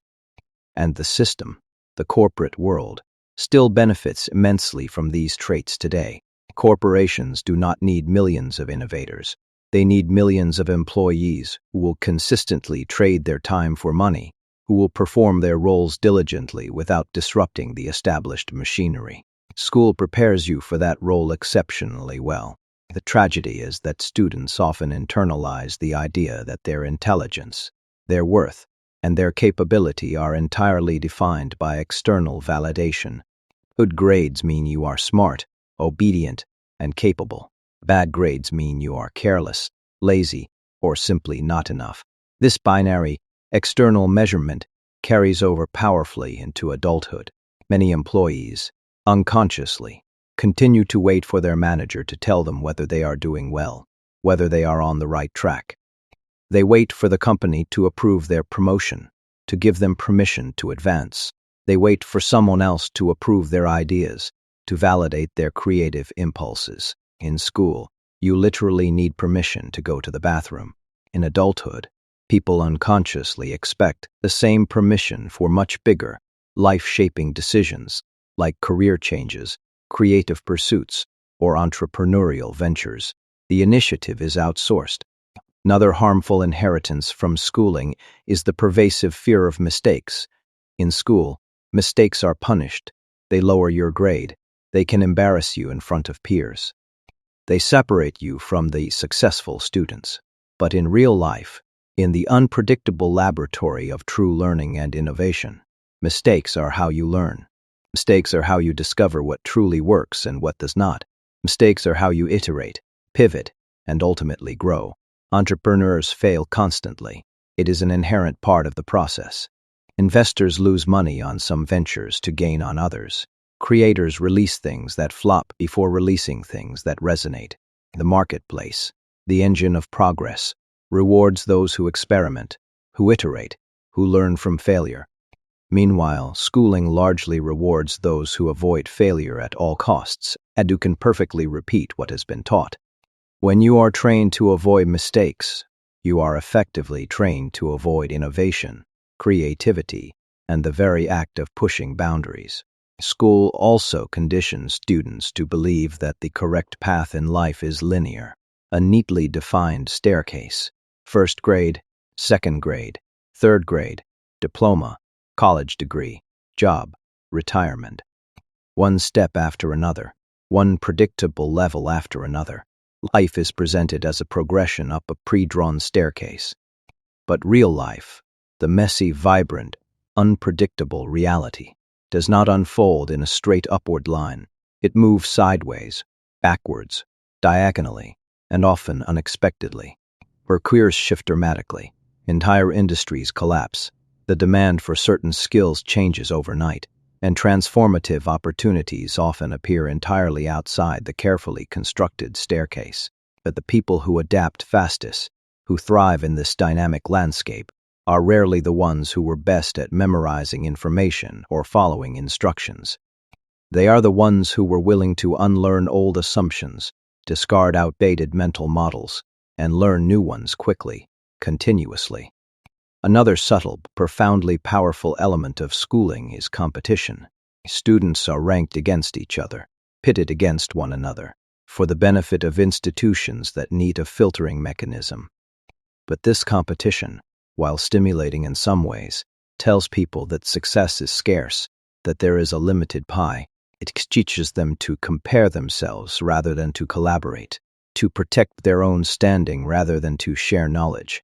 and to judge their performance relative to someone else's timeline rather than their own unique potential.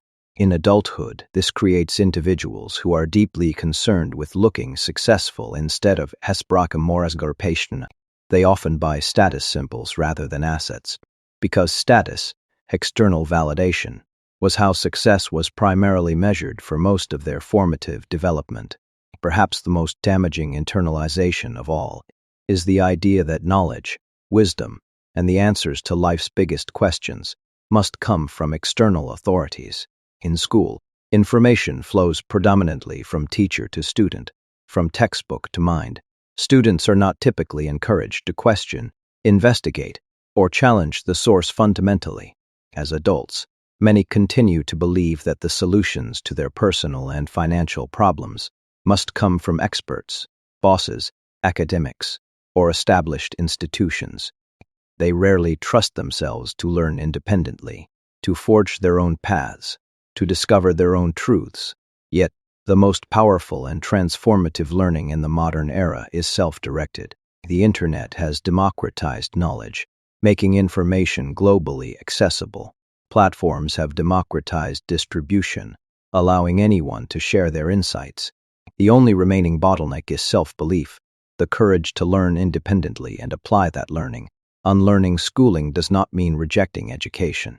Education, true education, is a lifelong advantage, an invaluable pursuit.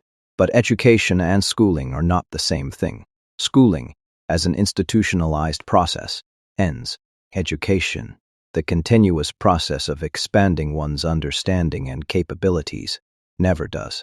The modern world profoundly rewards those who take radical responsibility for their own learning, for their own development.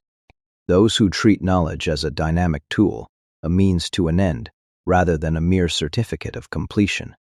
Those who understand that curiosity, experimentation, and self-directed exploration produce vastly more opportunity than compliance ever could. If the salary trap thrives on obedience, then freedom, true liberty, thrives on self-directed learning and radical agency. To break out of this deeply ingrained conditioning, you must consciously give yourself permission to ask different questions, to challenge the conventional wisdom. You must allow yourself to experiment, to venture beyond the prescribed path. You must embrace mistakes, seeing them as invaluable feedback rather than punitive failures. You must redefine success away from grades, titles, and external approval, and pivot it towards ownership, autonomy, and leverage. That fundamental shift, that internal rewiring, transforms the mind from being a passive student of the system to being an active builder within it, a designer of your own destiny. And once that transformation begins, you will never again feel comfortable waiting for permission to design your own life. Chapter 11. Face the fear of leaving the known. Fear is one of the most primal, powerful forces shaping human behavior, especially when it comes to fundamental life decisions like career paths and financial choices. People do not stay in jobs they dislike, even jobs that actively drain their spirit, because they lack talent or imagination. Often, it is quite the opposite. They stay because leaving means stepping into the unknown, and the unknown, with its inherent lack of certainty, is deeply, profoundly terrifying. The known, by contrast, even if it is boring, unfulfilling, or downright miserable, is familiar. Familiarity creates a powerful sense of psychological safety. It allows you to predict tomorrow, to anticipate challenges, to plan your routines, to maintain a semblance of control, even when, beneath the surface, you are profoundly unfulfilled. That illusion of control, however tenuous, is often far more comforting than the exhilarating, yet frightening, possibility of true freedom. When you begin to contemplate leaving a stable job, even a bad one, a flood of fears appears almost instantly, a chorus of anxious whispers. What if I fail? What if I cannot find anything better, anything that pays as well? What if my family judges me, sees me as irresponsible? What if this is a foolish, reckless move? What if I lose the little stability I have? plunging into financial chaos. Notice how almost every single fear points toward loss. The human mind is hardwired, evolutionarily, to avoid loss far more aggressively than it seeks gain. This powerful bias, known as loss aversion, is precisely why so many people settle. They choose the known discomfort, however debilitating, over the unknown possibility, however promising. They choose survival over growth, predictability over potential. But everything truly meaningful in life, new skills, new environments, new identities, new income streams, profound personal growth, genuine love, lives on the other side of that terrifying unknown.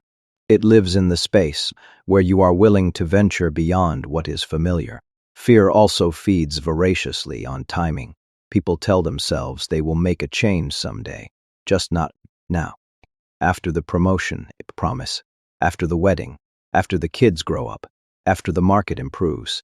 After I save a little more. After things calm down. The problem is that life does not conveniently calm down. There will always be uncertainty somewhere. Always a reason to wait, a new external factor to blame for inaction. Waiting for the perfect moment is often the fastest, most effective way to lose decades, to watch your prime years slip by, unfulfilled.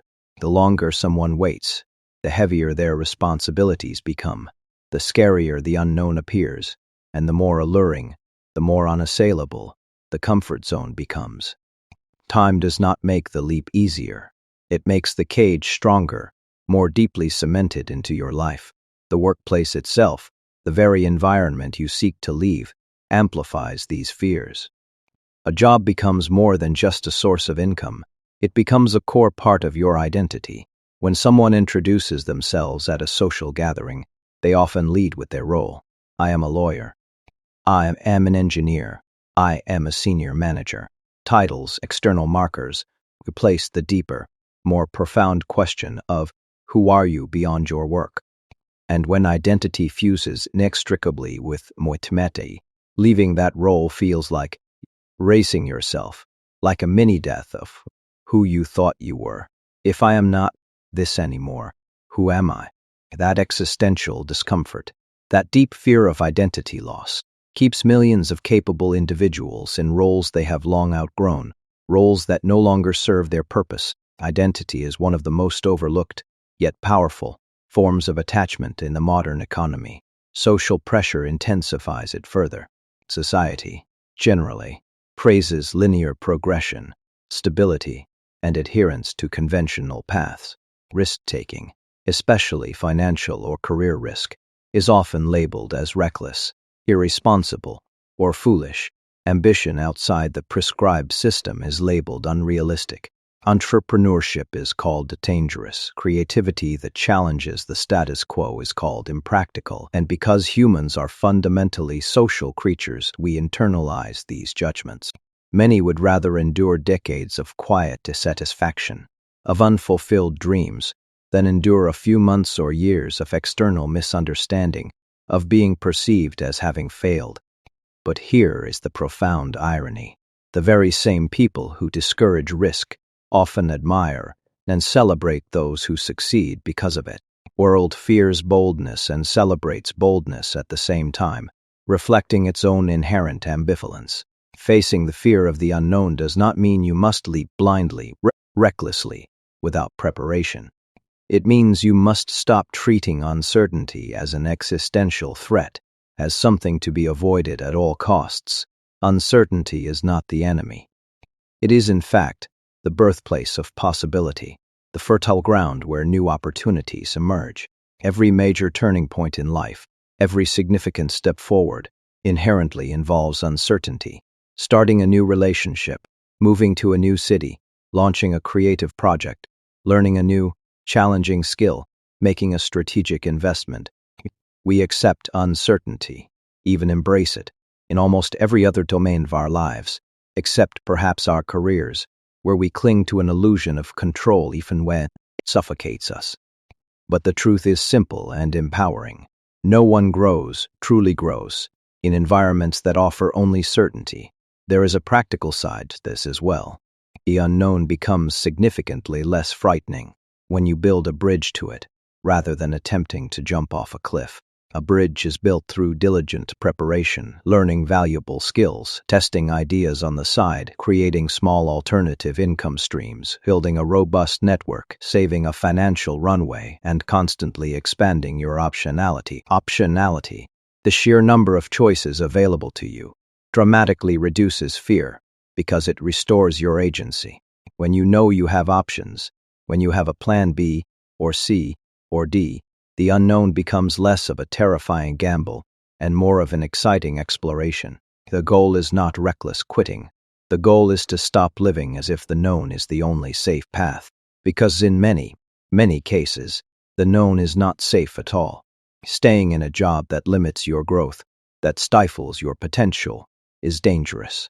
Staying in an industry being rapidly disrupted by technology is dangerous. Staying dependent on one single employer for your very survival is profoundly dangerous.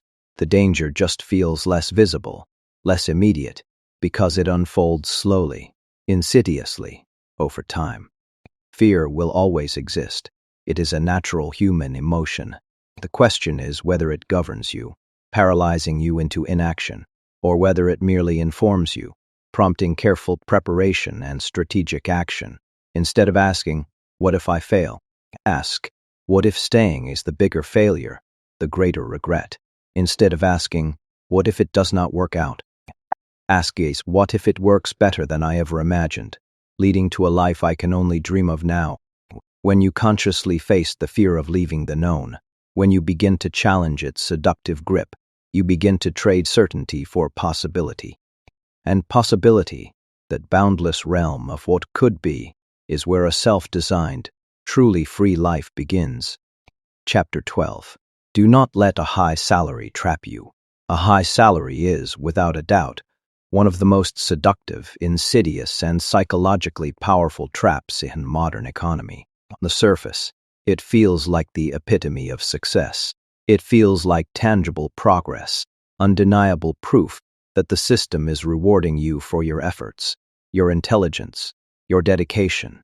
Society, with its ingrained values, reinforces this perception by treating high earners with automatic respect, admiration, and often envy. People naturally assume that a high salary automatically equates to wealth, security, and expansive freedom. But in many, many cases, the opposite becomes tragically true. The higher the salary climbs, the harder it becomes, psychologically and financially, to walk away. The golden handcuffs, initially a metaphor, tighten into an inescapable reality. What looks like triumph and success from the outside becomes a deeply ingrained dependency on the inside, a reliance that binds you more tightly than ever. High salaries are rarely handed out by corporations without strategic intent. Companies are not benevolent organizations. They are economic entities. And you know that paying someone generously creates a powerful form of loyalty, not necessarily loyalty rooted in love for the work or passion for the mission, but loyalty rooted in the potent fear of loss. When the paycheck becomes too good to give up, when it unlocks a specific lifestyle, employees will tolerate workloads, stress levels, and working conditions they would have flatly refused at a lower pay scale. They will sacrifice health, precious time with family, cherished relationships, and deeply held personal ambitions. Because the alternative, starting over, taking a significant pay cut, or exploring something less familiar and more uncertain, feels utterly unbearable, a catastrophic step backward. The high salary, in this context, does not just pay for labor, it shrewdly buys obedience, tolerance, and compliance. There's another crucial layer to this trap: lifestyle inflation, often exacerbated by a high salary. When income jumps significantly, lifestyle almost invariably follows, often with a rapid, automatic expansion. People upgrade their home, their car, their vacations, their wardrobe, their dining habits, their social circle, and even their expectations for what constitutes normal living. Suddenly, the salary is not just income, it is a fundamental part of their identity. It becomes the new, elevated floor required to maintain the life they have painstakingly built, the image they project. And floors, as anyone who has tried to downsize knows, are far harder to lower than ceilings are to raise. Someone who once lived comfortably and happily on modest income may now feel financially strained, perpetually stressed, despite earning triple or quadruple what they used to. Not because they do not earn enough in absolute terms, but because they have constructed a lifestyle that requires constant, ever-increasing feeding, a high-maintenance engine that demands continuous fuel. This is precisely why many high earners are just as trapped as, or sometimes even more trapped, than low earners. A person earning a modest salary, with fewer fixed obligations, often has greater agility. They can pivot, downsize, experiment, and explore new paths without catastrophic consequences. The stakes are lower. But a person earning a high salary with enormous financial obligations, a massive mortgage, multiple luxury car payments, private school tuition, expensive hobbies, cannot. They are locked in. They must sustain that high income to sustain the image, the lifestyle, the intricate web of commitments. And images, as we know, are expensive. The tragedy here is profound. A high salary can create the powerful illusion of wealth without producing any real, tangible wealth or freedom. Wealth is not primarily measured by consumption, by the things you buy or the lifestyle you maintain. It is measured by ownership, by optionality, and by the control you have over your time. A person with a high salary but no significant assets, no passive income streams, no substantial investments that work for them, and crucially, no freedom to walk away from their job without panic, is not wealthy. They are simply highly paid. The difference between these two states is enormous, because true wealth buys independence, it buys choice, it buys freedom. A high salary, if not managed intentionally, often buys more dependency. Another psychological trick embedded in the high salary trap is the concept of sunk cost. When someone spends years climbing the corporate ladder, investing heavily in advanced degrees, accumulating specialized certifications, and sacrificing personal time for professional advancement, they often feel an intense compulsion to continue because they have invested so much already. Why throw it all away, they ask, the question laden with regret and fear, but clinging to sunk costs, to past investments that no longer serve your future, does not recover them. It just prolongs stagnation, extends the time you spend in an unfulfilling situation. People often protect the career they painstakingly built, even if it no longer aligns with the life they genuinely want, because the thought of abandoning that investment is too painful. Companies further reinforce the trap through increasingly elaborate benefits packages, premium healthcare, generous retirement matches, stock options or restricted stock units, performance bonuses, and various perks are presented as generosity, as a sign of value. And in part they are, but they are also incredibly effective tools for dependency. When someone depends on their employer for critical medical care, for their future retirement savings, or for their family's stability, they become significantly less willing, less able to leave. The idea of abandoning these hard-won benefits feels deeply irresponsible, even reckless, so instead of leaving, they stay. And staying, rather than being an active choice for fulfillment, becomes the default, the path of least resistance, simply because it feels safe. The core insight here is simple, yet revolutionary. A salary, no matter how high, is not freedom. Freedom is the ability to walk away from any situation without fear. Freedom is the ability to choose how you spend your most precious resource, your time. Freedom is the ability to decline opportunities that do not align with your deepest values, your true purpose. Many high earners, despite their impressive income, lack these fundamental freedoms. They are rich in income, but poor in autonomy. The goal is not to reject high salaries. Earning well, maximizing your income, is not the problem. The problem lies in being dependent on that single, high source of income. The solution is to turn high income into high leverage. Use the extra income, the financial surplus, to strategically build assets, not liabilities. Use it to invest in things that generate passive income. Use it to create alternative income streams that are not tied to your direct labor. Use it to build skills that scale beyond your current role.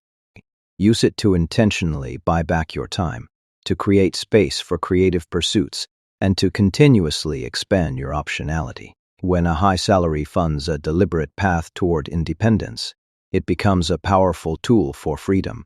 When it funds unexamined consumption and lifestyle inflation, it becomes an even more gilded, more confining cage.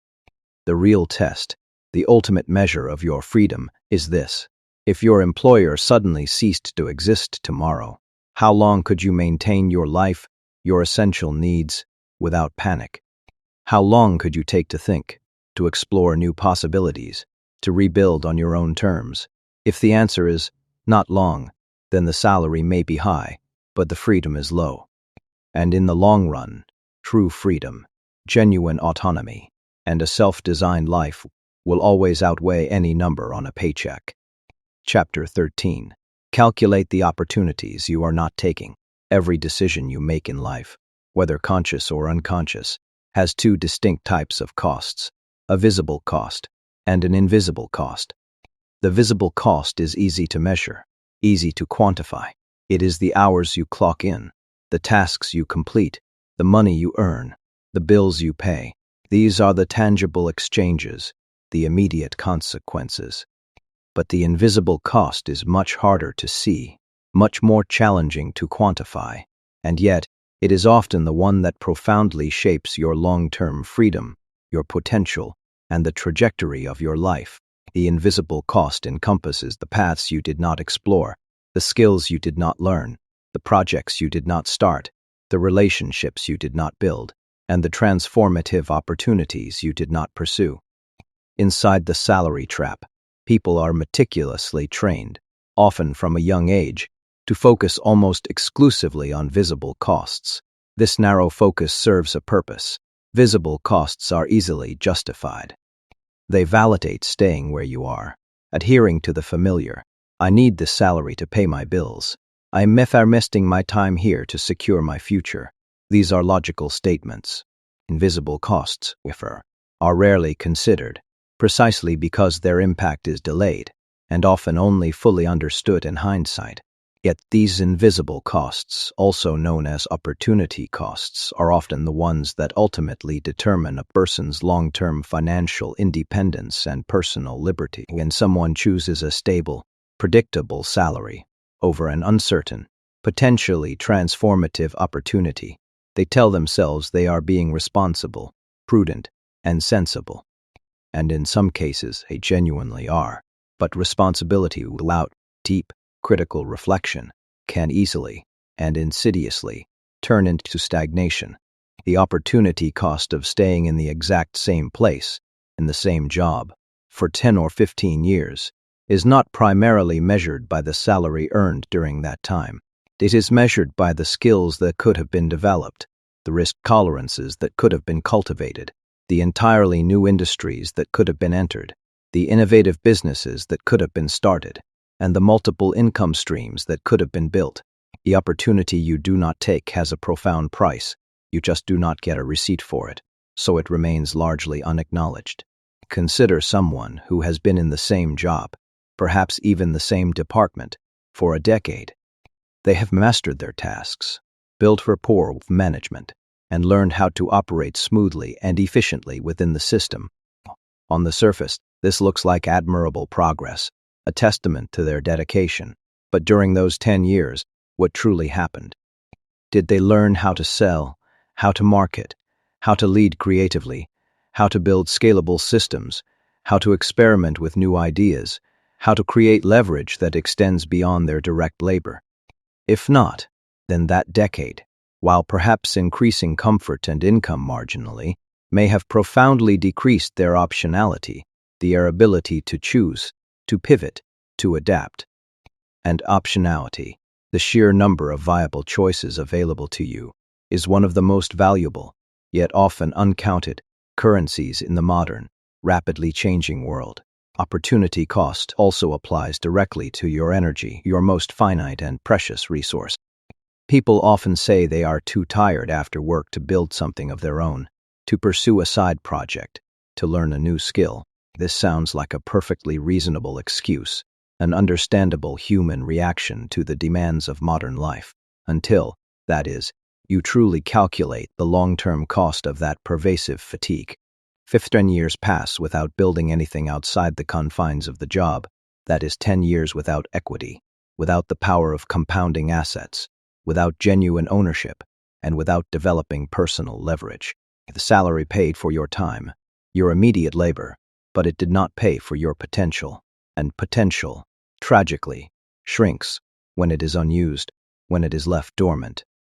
Once potential shrinks, once the habit of inaction sets in, the perceived cost of taking action, of making a change, increases dramatically, making the cycle even harder to break. One of the most damaging beliefs perpetuated by the salary system is the deeply ingrained assumption that stability equals safety. But stability itself carries a significant, often hidden, opportunity cost. When you consciously choose stability today, prioritizing the known and predictable, you are often, unconsciously, choosing vulnerability tomorrow. Industries evolve at warp speed. Automation expands its reach into every sector. Companies restructure with ruthless efficiency, and technology, formate new platforms, erases entire job categories overnight. The opportunity cost of not adapting, of not continuously learning and evolving, is the risk of unemployment in a market that no longer needs what you know, or knows it can get it cheaper elsewhere. Many workers do not calculate this profound, long-term risk because the danger is delayed, not immediate, making it feel less pressing. There is a second, equally important category of opportunity cost that people frequently ignore: relational and intellectual opportunities. New environments, new professional challenges, and new personal pursuits inevitably introduce you to new networks of people. New networks introduce new perspectives, new ideas, new ways of thinking. New perspectives, in turn, introduce new opportunities, new collaborations, new possibilities for growth. Staying in the same professional environment for too long, in the same insular bubble, often means interacting with the same people, absorbing the same beliefs, hearing the same conversations, and reinforcing the same mental models. That stagnation is not always visibly dramatic, but it profoundly limits your exposure to the kinds of ideas, challenges, and connections that often trigger personal and professional transformation. Many people's lives do not change because their environments, their inputs, do not change. Now let us explore the psychological side of opportunity cost. Humans are wired to regret losses far more intensely than they regret missed gains. Losing $1,000 from your bank account hurts more emotionally, and missing out on an opportunity to make an additional $1,000. This powerful cognitive bias, this loss aversion, makes people cling tenaciously to what they currently have, even when letting go could potentially lead to a much larger upside, to far greater freedom. Economists have meticulously documented this, but in everyday life, it looks like fear disguised as prudence, inaction cloaked in responsibility. People do not instinctively ask, "What could I gain by taking this risk, by making this change?" Instead, they ask, "What could I lose? What comfort, what stability might I forfeit?" But true progress, genuine advancement, requires flipping that question. To calculate opportunity cost properly, to truly understand the hidden price of inaction, you must ask a different, more empowering set of questions. If I stayed here for another 5 years, another decade, what would it truly cost me? What valuable skills will I not develop? What future possibilities will I be unable to access? What dynamic markets will I miss? What version of myself will I never meet, never become? These questions do not guarantee dramatic, immediate action. But they do something perhaps more important. They prevent sleepwalking through decades. They awaken you to the profound, cumulative cost of inaction.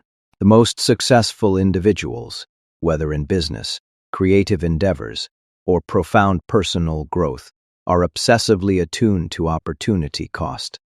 They instinctively ask, "What am I giving up?"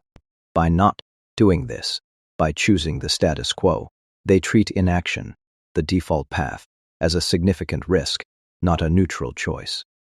They understand that the biggest risk is not trying and failing, but staying still and slowly shrinking, becoming a diminished version of themselves. Because in a world that changes with unprecedented speed and volatility, staying still is rarely neutral. It is, more often than not, regression disguised as stability. The salary trap convinces people to optimize for predictability, for safety, within a defined system. Real freedom, by contrast, asks you to optimize for potential, for the expansive possibilities of what you could become, and potential lives in the choices where you have not taken yet, in the actions you'll favor. When you learn to calculate, truly feel the opportunities you are not taking, you stop measuring your life solely by what you earn, by the numbers on a paycheck, and start measuring it by what you could become, by the life you could truly design and own. Chapter 14. Take back your time, power, and ownership.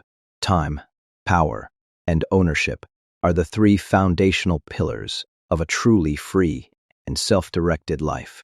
When you control your time, you control your schedule, your daily rhythm, and your capacity to engage with what matters most to you. When you control your power, you control your decisions, your direction, and your ability to shape your circumstances. And when you control your ownership, you control your financial destiny, your future security, and your legacy. These three elements, when integrated, form the bedrock of true autonomy. But in the pervasive salary system, these three vital pillars are systematically, and often subtly, transferred away from the individual employee and into the hands of employers. Not maliciously, not violently, but quietly, through routines, contracts, expectations, and cultural norms that feel completely normal, simply because everyone around you lives the same way, participates in the same exchange.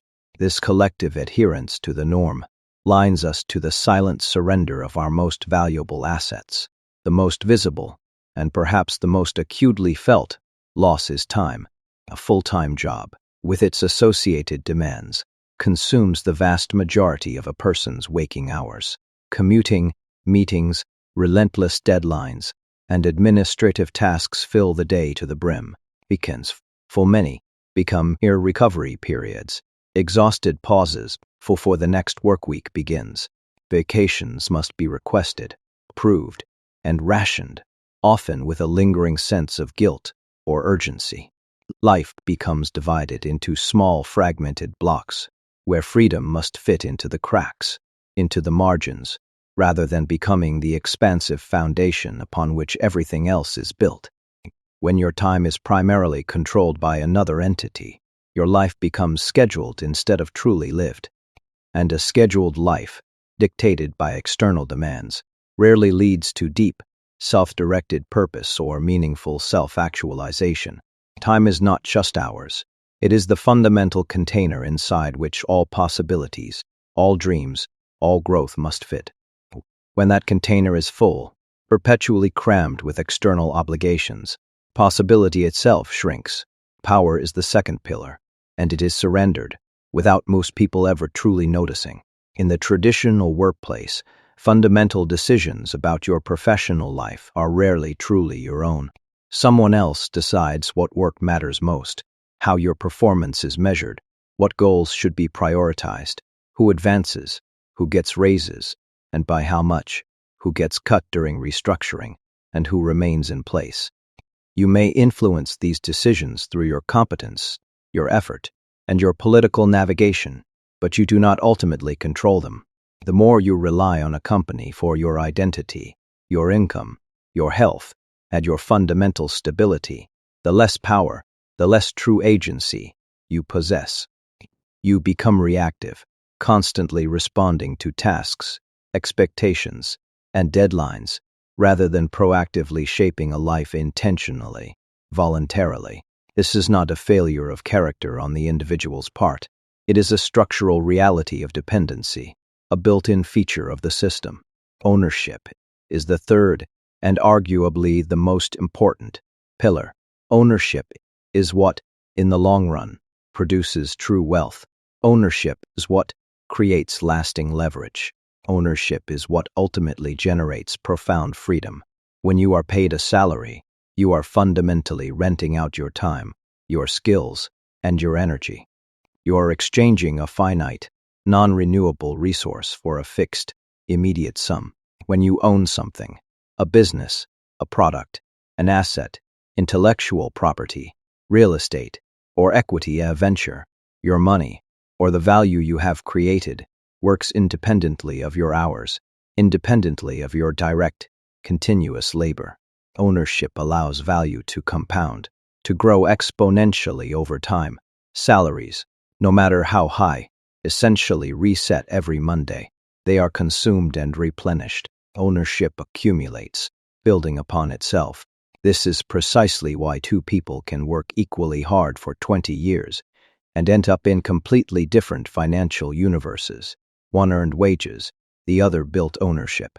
To take back your time, your power, and your ownership, you first have to recognize a fundamental truth. No one, no employer, no system will hand them back to you voluntarily. Employers have no inherent incentive to give you more time than necessary, more power than is strategically useful, or ownership that creates your independence. Their incentive from a purely economic perspective is for you to remain productive, consistent, and, crucially, replaceable.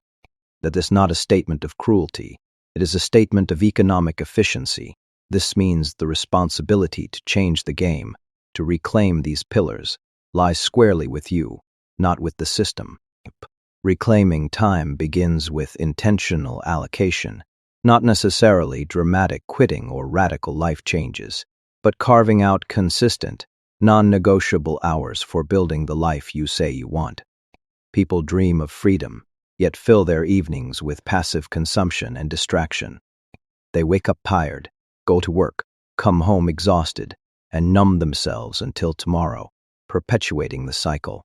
To take back time, you must deliberately interrupt that cycle. You must convert a fraction of your schedule into active creation instead of passive consumption. Even just one focused hour a day of creation, consistently applied, compounds into 365 hours a year, more than enough time to build valuable skills, start meaningful projects, test entrepreneurial ideas, and significantly expand your optionality. Ownership is built in these margins, in these dedicated pockets of time, not in vague fantasies of someday. Reclaiming power is about shifting from an employee identity to a value creator identity. Employees often wait to be given tasks. Value creators actively seek out problems to solve. Employees wait to be chosen for opportunities. Value creators choose themselves, initiating projects and creating their own opportunities. When you deeply understand the unique value you bring to the marketplace, you become less afraid of leaving environments that do not recognize or adequately compensate it. Power is not loud, not aggressive. Power is choice. The power to say yes to what aligns with you, the power to say no to what does not, and, most potently, the power to walk away from any situation without panic. Reclaiming ownership demands patience and discipline, as it rarely operates on the immediate gratification timeline of salaries. Ownership grows slowly at first, often imperceptibly, then explosively later as compounding takes hold. It begins with learning a skill that can produce value outside the workplace, then strategically transforming that skill into a product, a service, or an asset that multiplies your effort. It may feel inefficient in the early stages, like investing energy into something that is not immediately paying off. But this is exactly why most people do not do it. They are conditioned by the salary system to expect compensation immediately, transactionally. Ownership rarely works on the timeline of bi-weekly paychecks, but the payoff, once momentum forms, is exponentially higher, leading to profound, Lasting freedom. Freedom is not obtained by accident. It is constructed. It is engineered.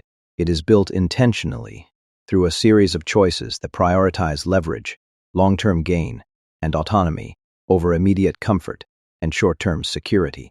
When you consciously take back your time, your power, and your ownership, you stop living life in constant response to external demands and expectations.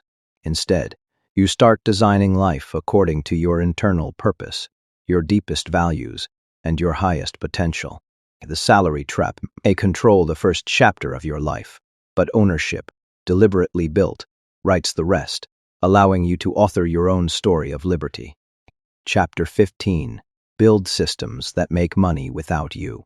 The ultimate, most profound escape from the salary trap does not come from merely working harder.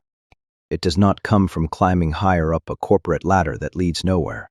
It does not even come solely from earning more money, if that money is still tied directly to your time and effort. The true, lasting liberation comes from building systems.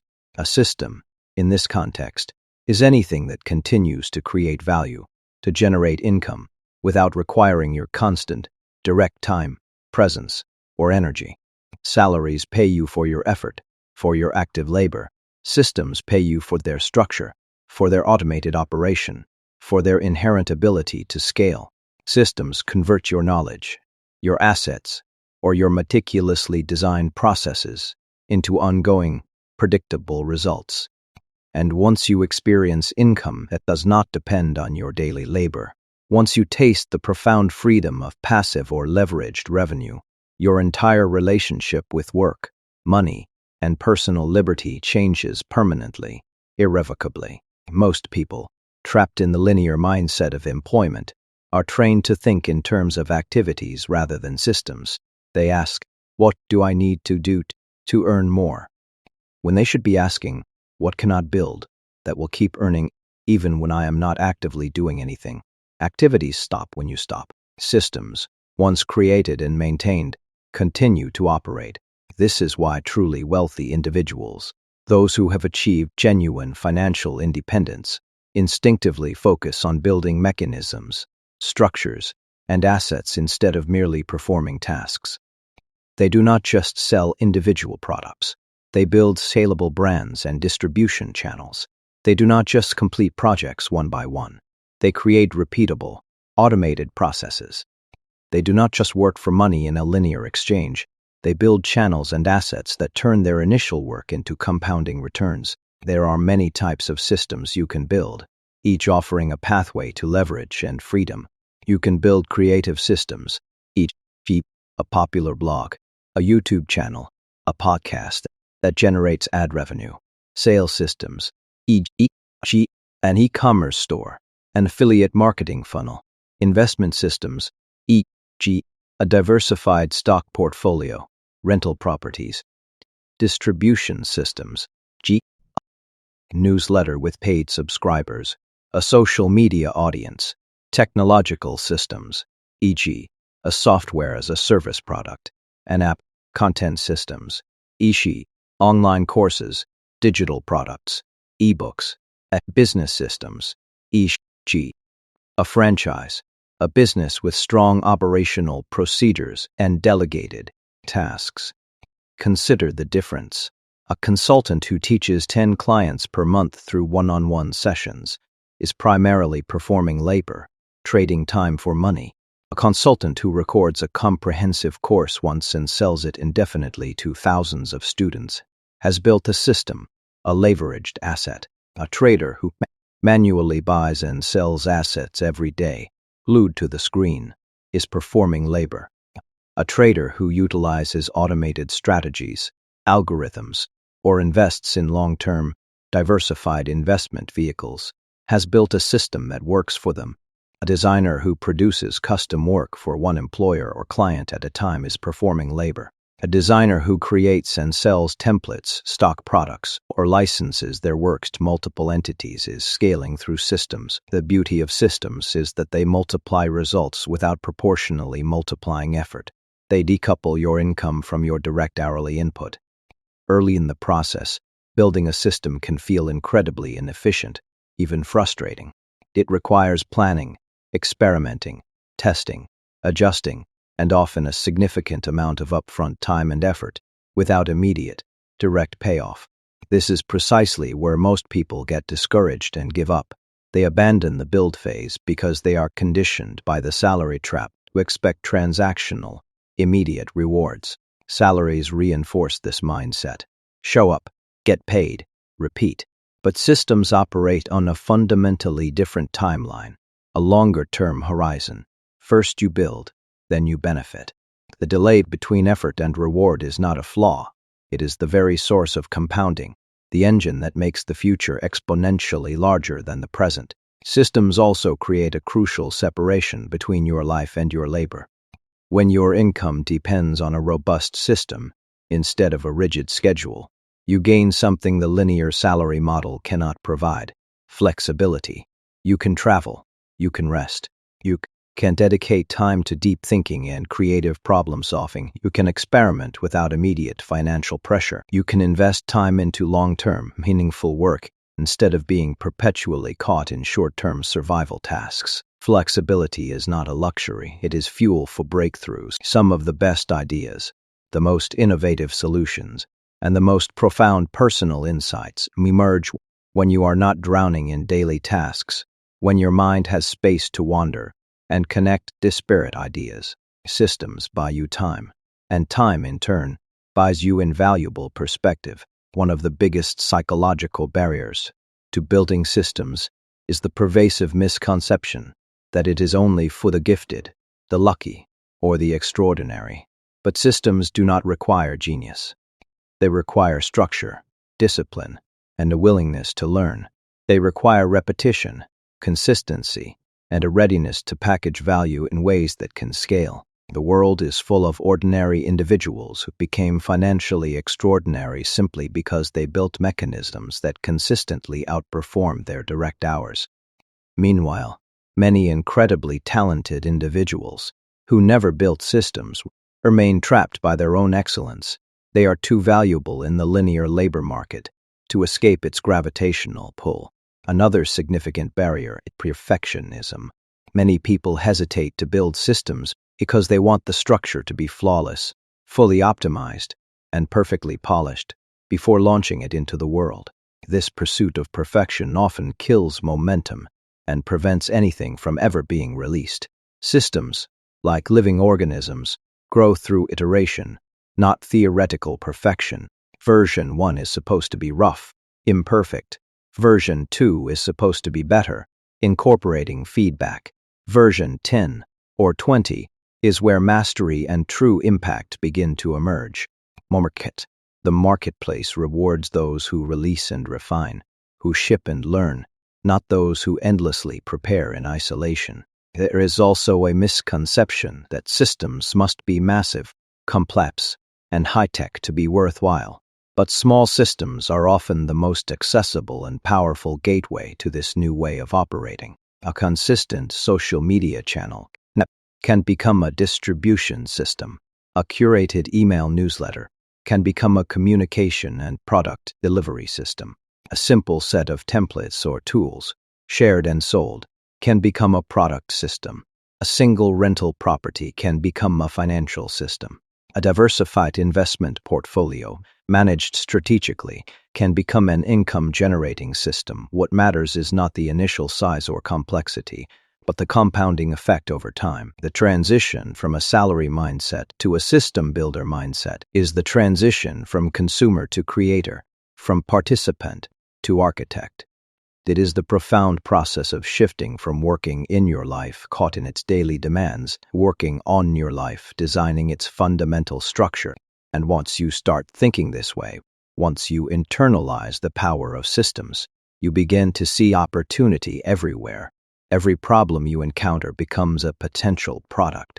Every solution you devise becomes a potential asset. Every repetition in your work becomes a potential automation. Systems teach you that freedom is not given. It is built, meticulously and deliberately. When you build systems that make money without you, you no longer have to ask for raises because your value grows independently. You no longer have to trade time for survival because your income is decoupled from your hours. You no longer have to postpone life until a distant retirement. Systems collapse. The timeline between effort and reward. They allow you to enjoy today, to pursue your passions now, while still strategically preparing for a more abundant, autonomous tomorrow. And in a world where the economic game is increasingly stacked in favor of those who own and build, rather than those who merely labor, systems are not optional. They are the essential exit, the pathway to a truly free existence. Conclusion: the modern economy, in its dazzling complexity, is brilliant at making the comfortable feel permanent. It extends to us predictable paychecks, familiar routines, professional titles that confer status, and just enough upward mobility to keep us loyal, engaged, and hopeful.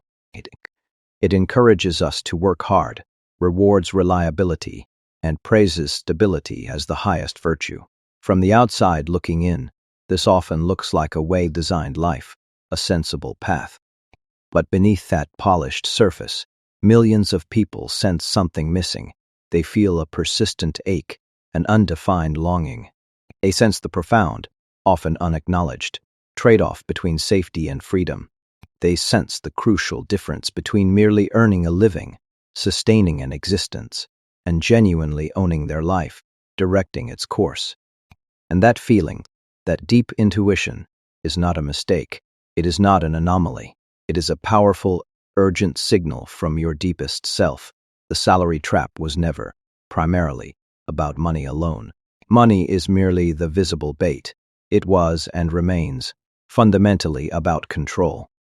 When your income depends entirely on a single employer, when your most precious resource, your time, is scheduled and dictated by someone else's agenda, when your identity is shaped and defined by an external title, when your choices are restricted by the weight of accumulated debt, and when your future depends on a retirement plan that may or may not arrive as promised, you are not truly in charge. You are participating in a system. Participation is not inherently bad. It can even be honorable, a necessary stage for many. But participation without ownership, without a clear path to eventual autonomy, eventually leaves you wondering why decades of sincere effort and diligent labor never translated into genuine liberty, into the ability to direct your own destiny. The truth, a liberating and empowering truth, is that freedom was never going to be handed out as a benefit, never going to be included in an offer letter from a corporation. Freedom has always been a build-it-yourself project. It is a conscious, intentional construction. It starts, as all true transformations do, with awareness. Seeing the trap for what it truly is, a sophisticated system of dependency, not an unchangeable law of nature. Then, it requires courage. Courage to question the deeply ingrained assumptions that most people never challenge, the scripts that have been handed down through generations. Finally, it demands action. Not reckless, impulsive leaps, but strategic, deliberate moves that slowly, consistently shift your life's center of gravity from dependence to ownership. You begin by taking back your time, not in dramatic gestures, but in small, consistent increments. You invest that reclaimed time into skills that scale, not tasks that merely maintain the status quo. You stop expecting promotions and raises, the system's breadcrumbs, to save you, and instead start building independent systems that truly support you. You consciously trade passive consumption for active creation. You redirect your hard-earned income into assets that compound, instead of liabilities that drain your resources. You reduce debt, you increase optionality, and you relentlessly diversify where your money comes from, creating multiple streams of value. You start thinking like a producer, an architect, a value creator, not just a performer within someone else's play. None of this, let us be clear, happens quickly. The salary trap is built on immediacy. Instant deposits, instant validation, instant, albeit illusory, safety. Freedom, by profound contrast, is built on patience, on foresight, on sustained, often unseen effort. You will spend months, perhaps even years, diligently constructing what others might mistake for mere side projects, for hobbies, for impractical diversions, unaware that those projects are, in fact, your exit ramp, your bridge to independence. But one day, the balance will shift. One day, through your consistent, strategic efforts, you will realize you could walk away if you wanted to. Not because you despise work itself. Work is meaningful. It gives shape to your days and purpose to your talents. But because you finally get to choose the kind of work that aligns with your true vision, your deepest values, and the life you genuinely desire. The goal was never to escape work entirely. The real goal, the true prize, is to escape dependency, to reach the profound point where you do not need any single employer, any single industry, or any single system to survive, to thrive. That is what freedom truly looks like. Not luxury, not laziness, but simply choice. A salary by itself can make you comfortable. Systems, deliberately built, can make you free. The question now, as you close this audiobook and open the next chapter of your life, is simple, yet profoundly important. Which future will you build from here?